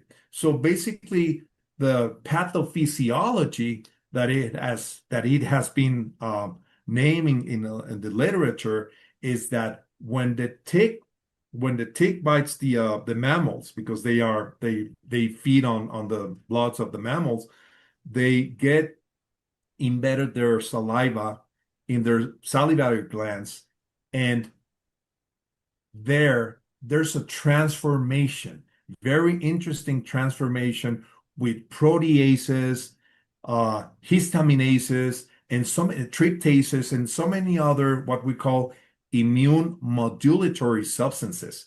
When it gets transformed and the tick bites somebody, they will inject that transformed alpha-galactose sugar, and then that will sensitize the patient, and the patient will produce the specific IgE. And just to clarify, it's only mammals. So chicken and fish, those patients do okay with that kind of protein source? Correct. It's only mammals. Basically, we're talking about the most common, because they're fed on the ticks feed on this type of mammals through the blood. Cows, pork, pigs, deer, lamb, bison, and meats like those kind of meats.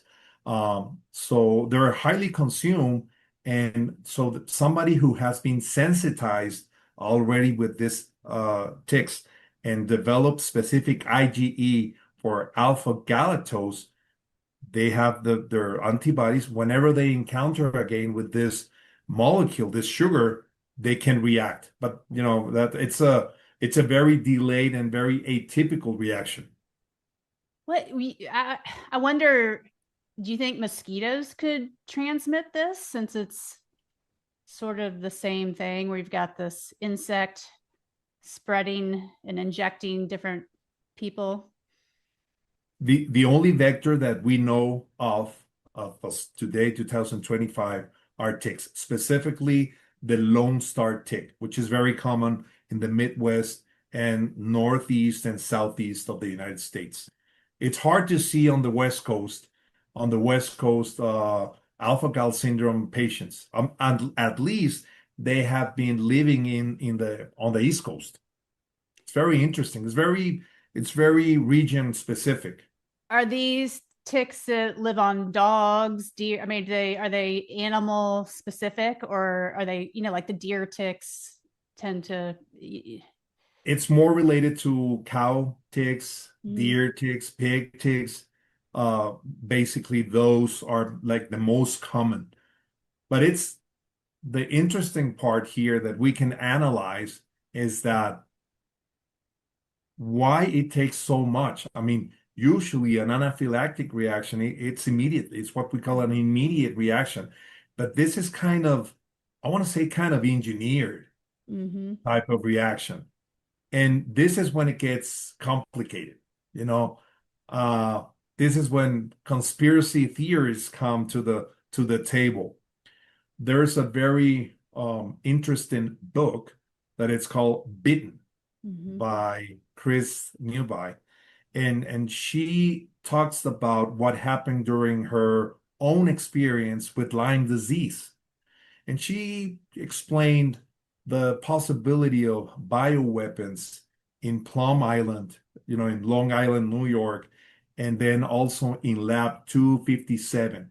So all this, what happened during the Cold War, this military experiments with ticks and different animals and so on and so forth. So she thinks that Lyme disease, as well as West Nile virus disease, and so on and so forth, kind of escaped from Plum Island. So Mm-hmm. it's when it gets very interesting. And then if we think about it, Dr. Bowden, if we think about it, we have been eating and we have been eating meat for thousands of years.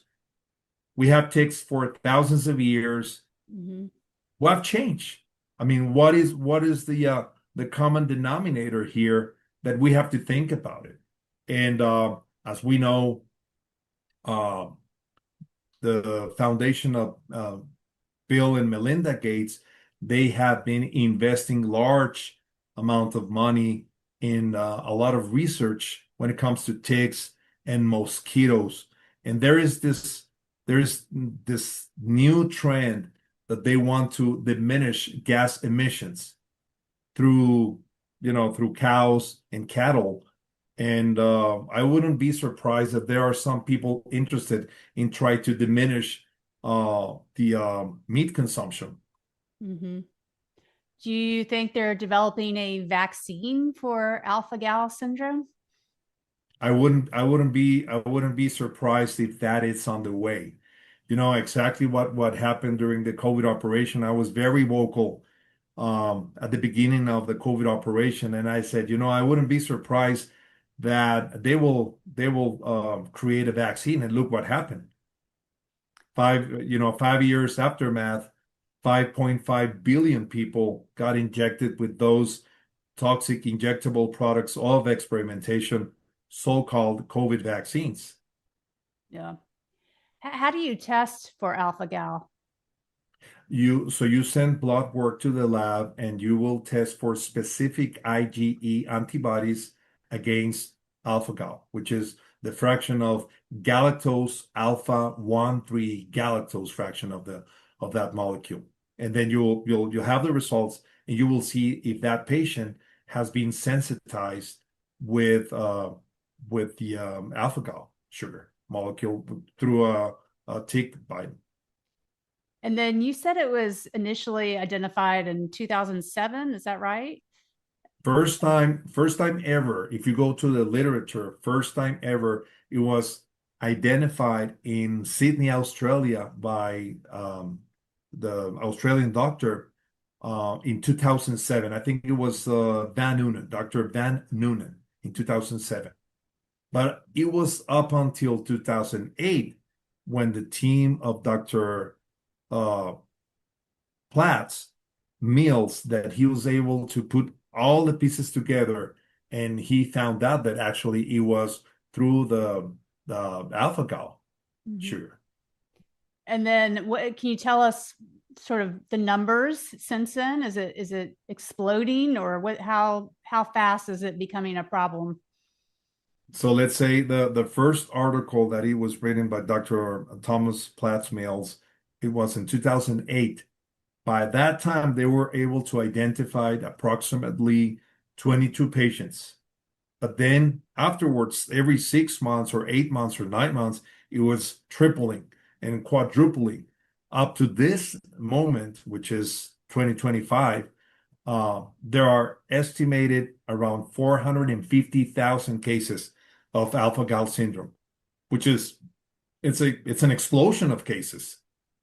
Can it hit any age, any gender, any race? Is it more common in certain It's more common in adults.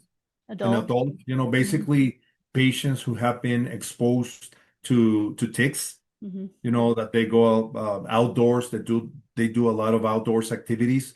It's more common in that population. But I think the number, it's incredible. I mean, we're talking about exponentially 450,000 cases of a very kind of weird and strange disease. I wouldn't be surprised that it will be some engineering behind this, as well as Lyme disease and West Niles.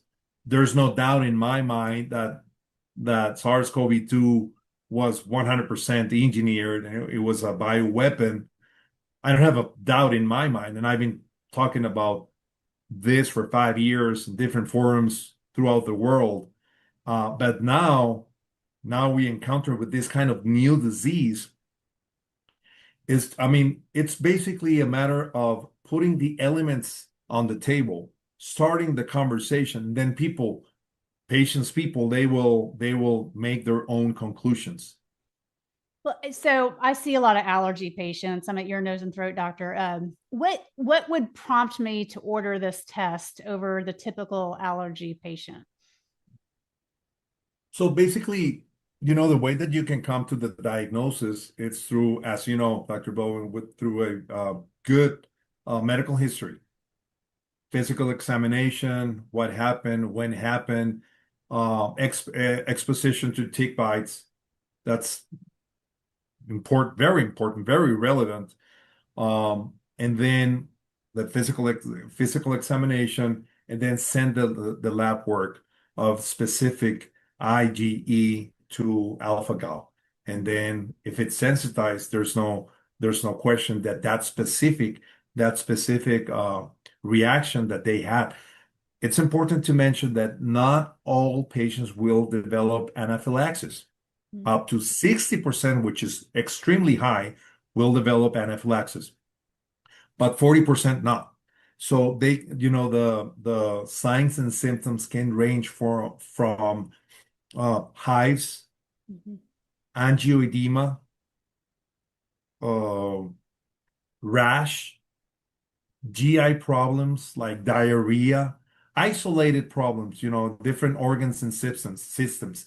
But when you get the anaphylaxis, which is the whole spectrum of the allergic disease, it's when the patient will get your attention. So it's not an easy diagnosis. No.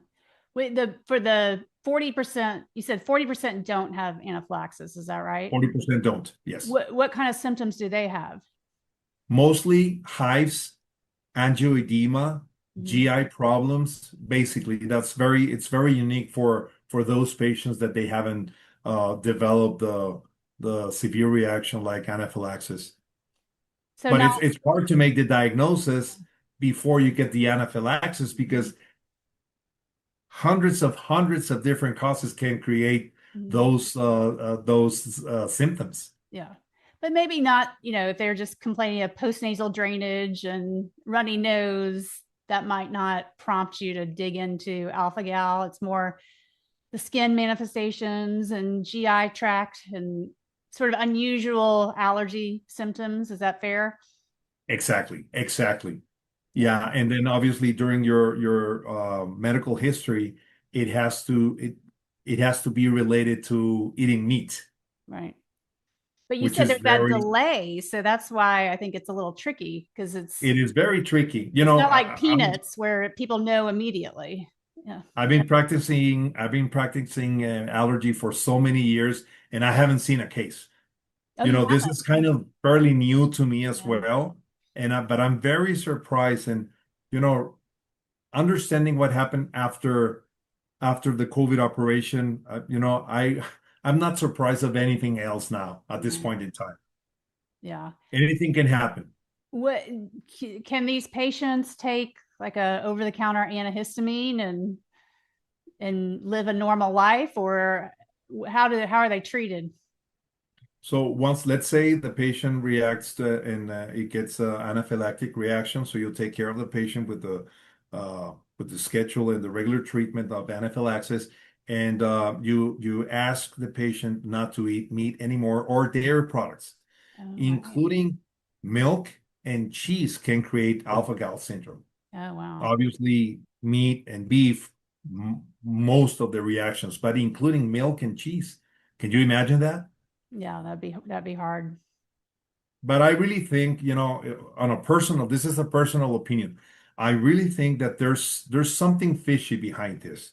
I mean, if we understand that we have been eating meat for thousands of years and we've been having ticks for thousands of years, there's no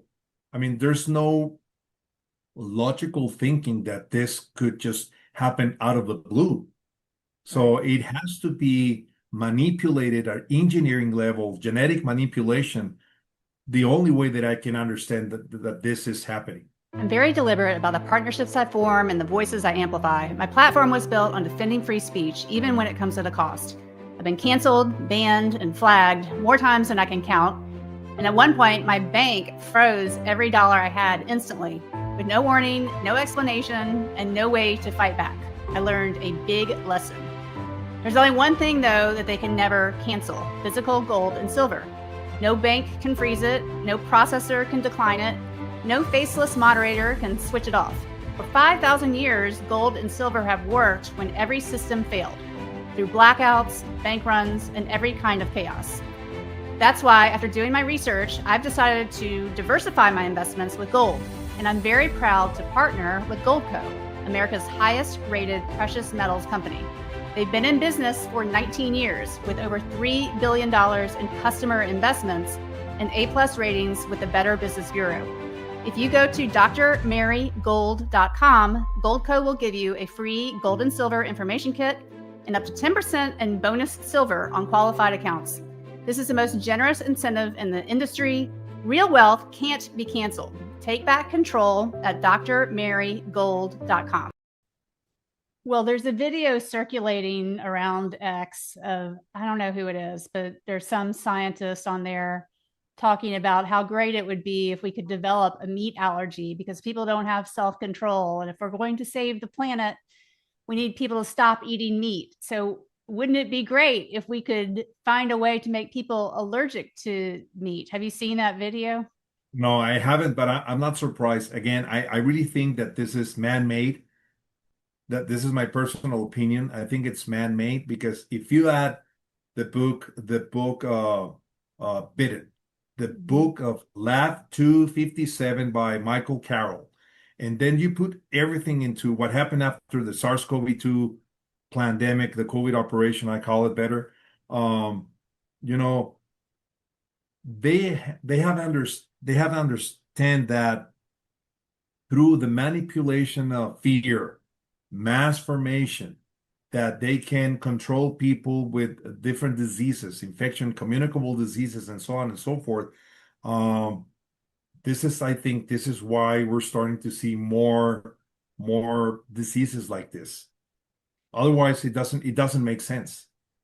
Right. It is very suspicious. It is very suspicious. When we need to take a quick break, but when we come back, I want to touch on COVID, and I want to touch on your vast experience as a pediatrician and your thoughts on vaccines and the changes you've seen in your practice when we come back.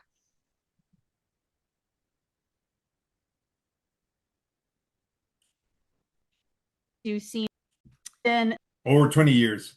Okay. So you've seen a lot. And you've seen an enormous rise in the number of vaccines over those 20 plus years in practice. Has that enormous rise in vaccines led to healthier patients overall, or has your practice changed with all these new vaccines? Well, it changed in a negative way, definitely. So when I was growing up during the 70s, in my lifetime, there were like, I want to say like 7 vaccines at the most. And you never you never heard about any autistic patients during when I was a kid. Now that I'm in practice for so many years and I have seen the change, even when I was doing my residency, I didn't see that many kids with autism or neurological underdevelopment and things along that line. Now it's incredible. It's skyrocketing like never before. And what is the only different thing is that but we have more vaccines. Mm-hmm. So when I was a kid, there were 7.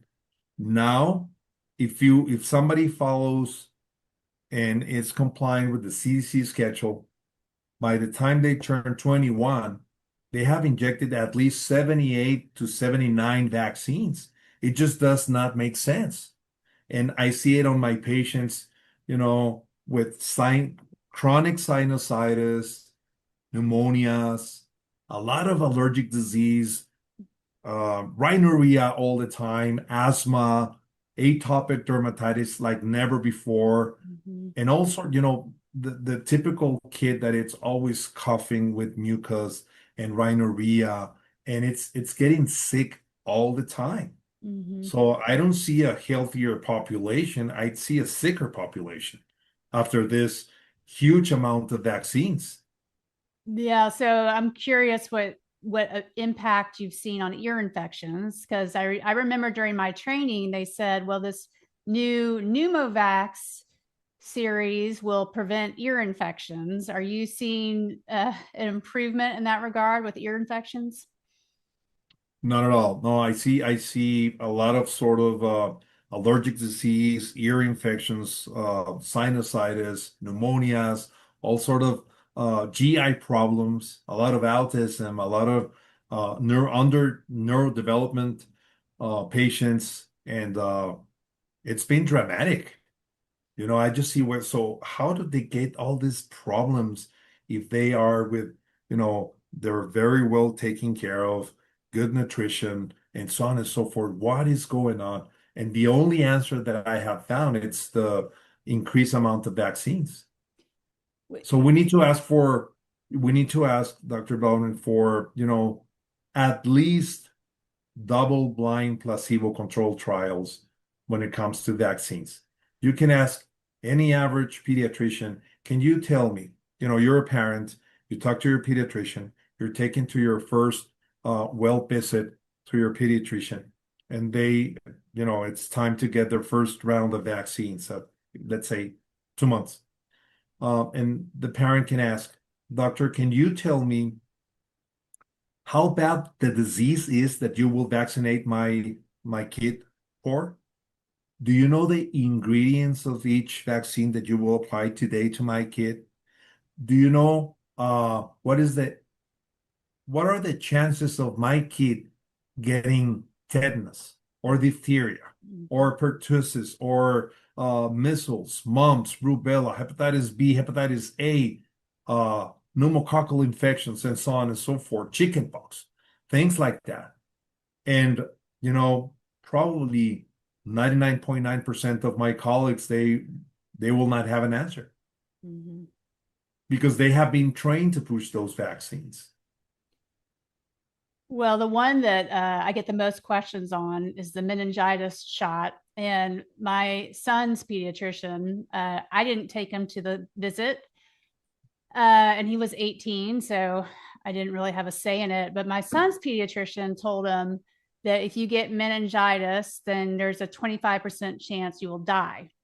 And that's how he convinced him to take the meningitis shot. So I don't know if you have any thoughts on the meningitis shot.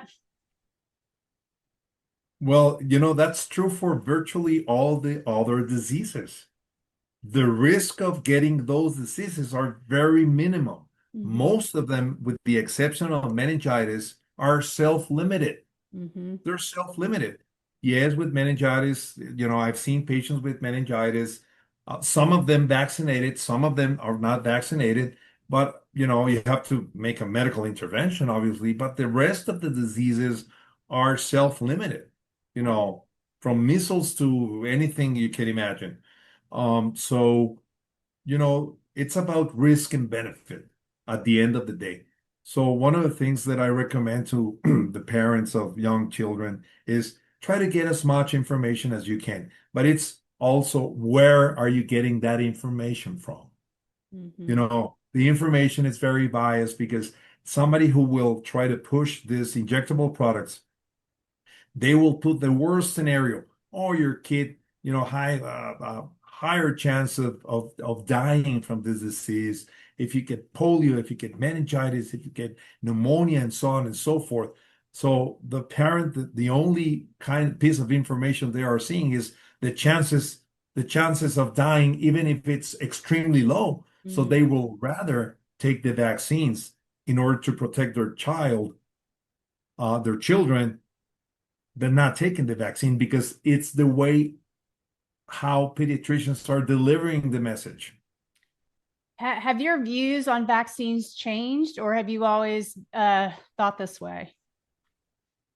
Great question, Dr. Bowman. So, my personal experience. First, the whole route to become a specialist. Go to medical school, you do your residency, and then your subspecialty, allergy and immunology. I did a lot of international global health, medicine, traveling the world, understanding about immigration medicine, and so on and so forth. At the beginning of my career, I was kind of indoctrinated. I was biased. But there was something that I said, there's something wrong with all this. So let me put you an example, personal example. I've been a pediatrician for over 20 years, and I never vaccinated a kid in my practice. Never. Wow. Not even once. Wow. But on the other side of the token, I did vaccinate my kids. Oh. But let me tell you why. Because so what is the typical life of a doctor? You're always busy. You're studying all the time to get good grades and pass to the next year. And then when you go to the residency, you're overloaded with work, seeing patients at the ER, neonatology, grand rounds, the floor, and so on and so forth. And then you have to do your study for the following day for journal club, and so on and so forth. You have to be busy all the time. You don't have time to think. You don't have time to create a critical thinking, and you have to say yes to everything. So when my wife called it, hey, it's time to get the shot for the kids, I was busy. I was seeing patients. I was tired. It was 3 a.m. in the morning or whatever. I was, didn't sleep last night. I said, okay, yes. The path of least resistance. I get it. Yes. Exactly. But it was up until a certain age, and then up to a certain age, I stopped to apply any sort of vaccines to my kids. No more vaccines for my kids.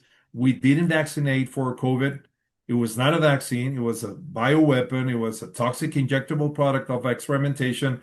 And so now, obviously, my view has changed tremendously. 180 degrees. Yeah. So have you seen, let's just put COVID over to the side for a minute. So prior to COVID, have you seen children that were injured by vaccines?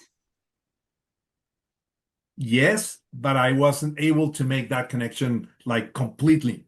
Right. I knew that something was wrong, and I was seeing patients, and I was seeing a lot of sick patients, but I was not able. I had the doubt in my mind, but I was not able to make that connection, that huge connection, like I am seeing right now.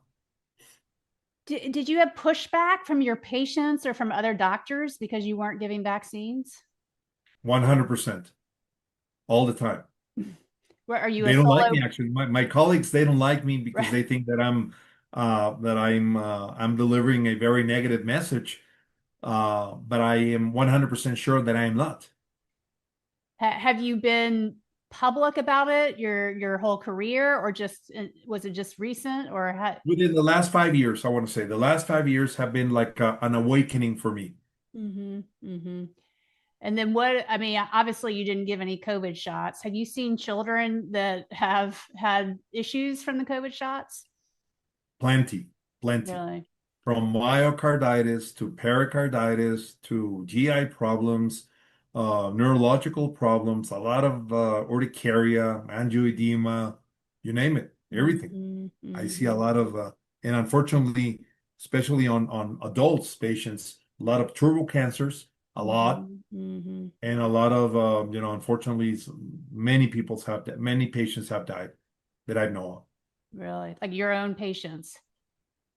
Yes. Wow. Wow. And you told me that you travel to Mexico to practice, right? Your practice. Yeah, I have one of my practices in Mexico. Is it different? Do they have a different I mean, are the injuries different, or is uptake of the vaccine the same, or it was pretty much the same as the United States. It is, yeah. It was up to in Mexico up to 79% of the population took at least one shot.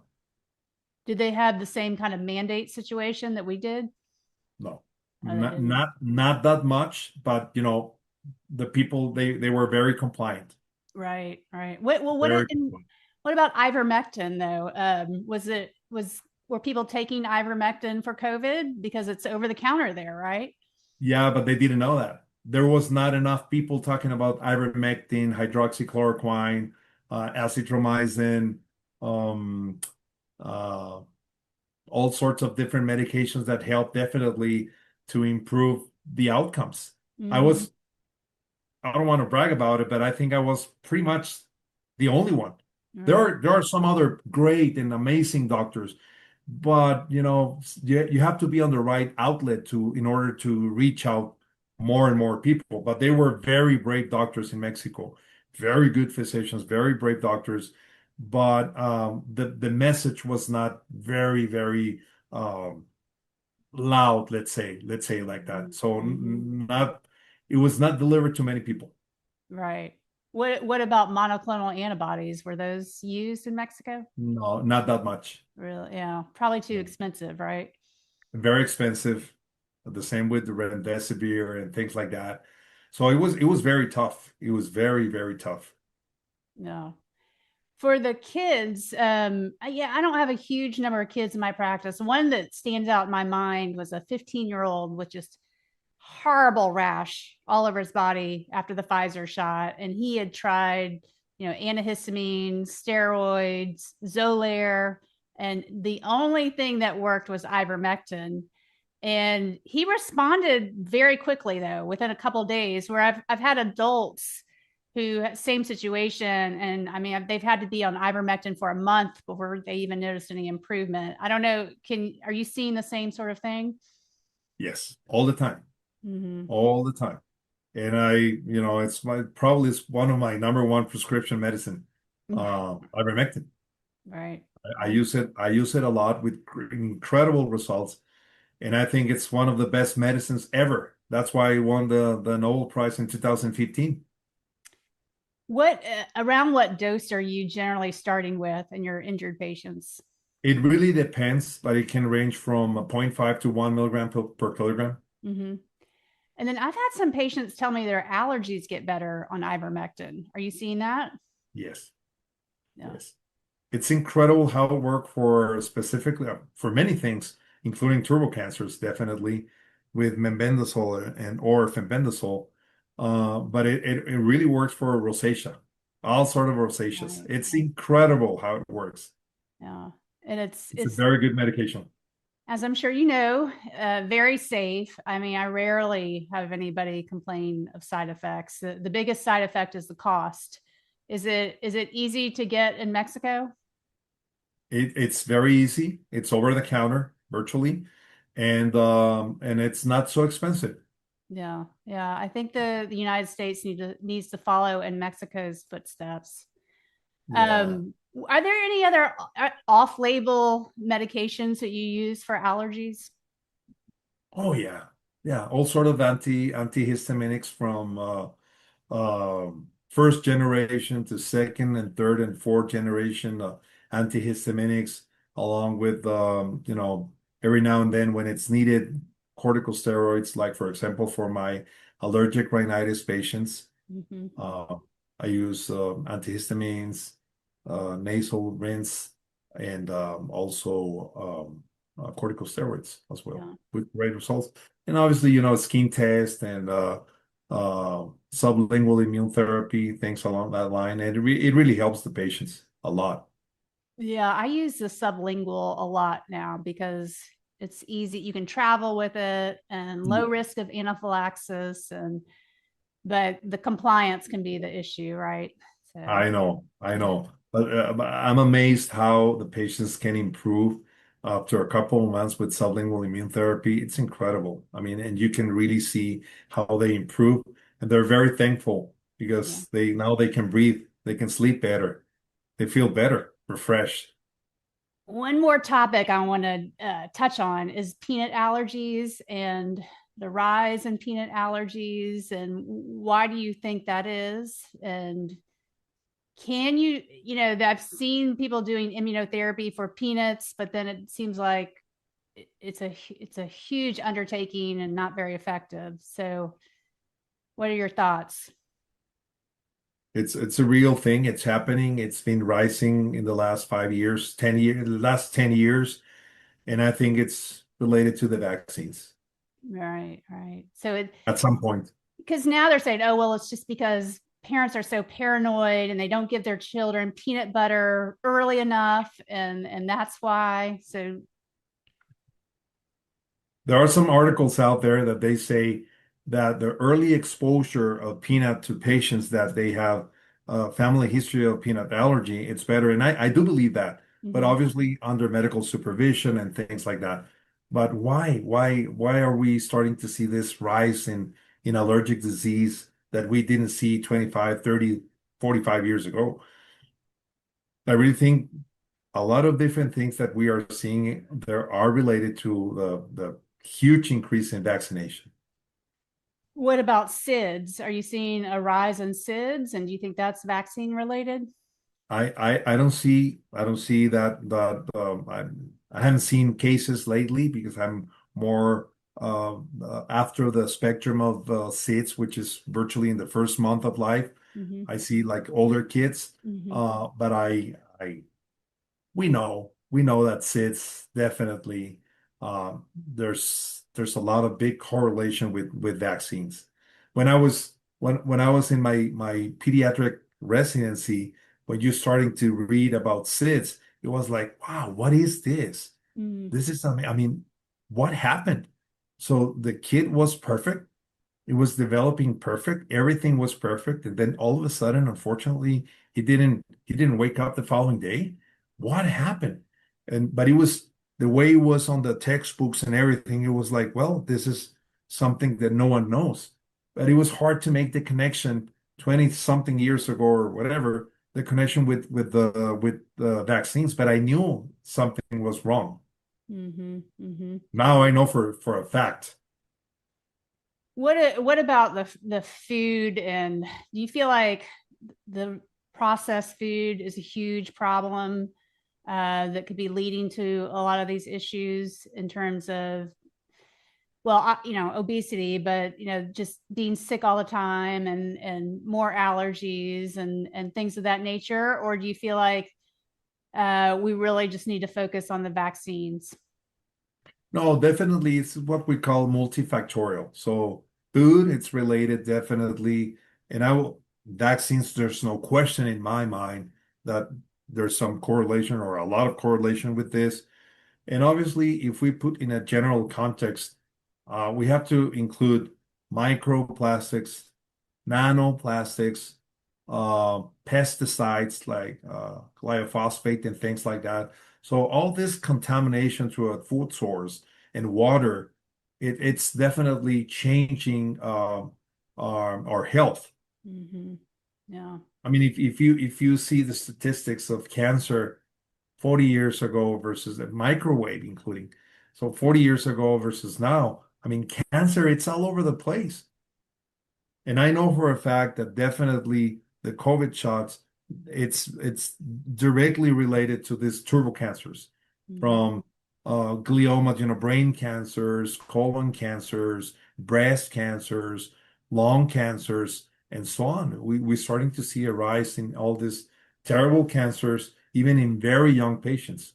Pancreatic cancers in 13-year-olds. I mean, we never seen anything like that, but we're starting to see this because it was gene therapy. Yeah. Besides it was toxic injectable products, it was gene therapy. So it modulates and it modifies the DNA. Well, the CDC has not updated their cancer data since 2022. So it's, we're all screaming that, yes, we're seeing a huge rise in cancers, but our own government seems to be hiding that data, which is unfortunate. And one of the things that I know for a fact that we need more brave doctors like yourself, like many other doctors, that they are raising their voices, standing out, being brave, despite the circumstances, despite the outcomes, despite losing your license, losing your job, losing your integrity. So I echo what the incredible work you have done, Dr. Bowen. I'm very proud of you and many others of our colleagues, that we need more doctors like yourself to raise their voices and be brave. And because at the end of the day, we became doctors to help people. And the Hippocratic Oath, that it's primum non nocere. First, do not do harm. Yeah. Well, thank you. And I know you are working with the Wellness Company, which is a great source for ivermectin. I don't know, there are 5 states now that have ivermectin over the counter, but it's still a struggle, even in the states where it doesn't require a doctor's prescription. From what I understand, it's still sort of a battle to get it, because you got to find a pharmacist who's willing to do it. So the Wellness Company does provide ivermectin, which is a great tool for people to have, and you can get it all over the country. So where can people find you, Dr. Diaz? They can find me on my X account at Alejandro Diaz MD, and and on my Substack, Biopolitics, that actually I will be doing an article within the next days about alpha-gal syndrome, and I think it's going to be very interesting.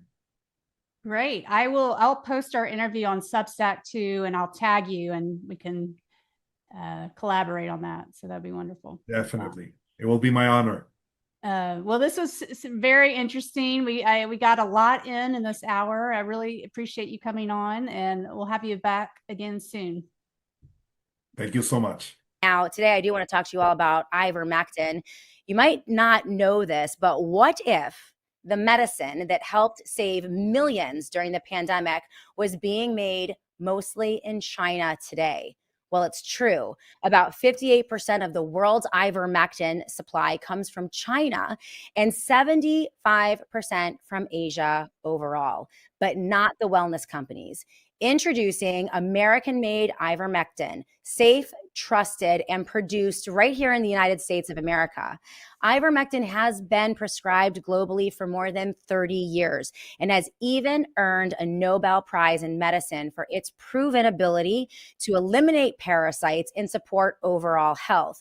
New research also now points to potential benefits for skin, the immune system, and even cancer support. Most pharmacies charge $5 a tablet, but the Wellness Company is offering a higher 18 milligram dose for just over $3 each. You'll get a 6-month supply designed for 4 21-day cleanse cycles, which, by the way, I'm going to be starting again at an unbeatable price. Support American-made medicine, not China's supply chain, and get your USA-made ivermectin today from the Wellness Company. So right now, I want to encourage all of you guys to go to twc.com twc.health/Mary and use the promo code MARY to save $30 on your supply plus free shipping. That's twc.health/Mary, and make sure you use that promo code Mary to save $30 off plus your free shipping.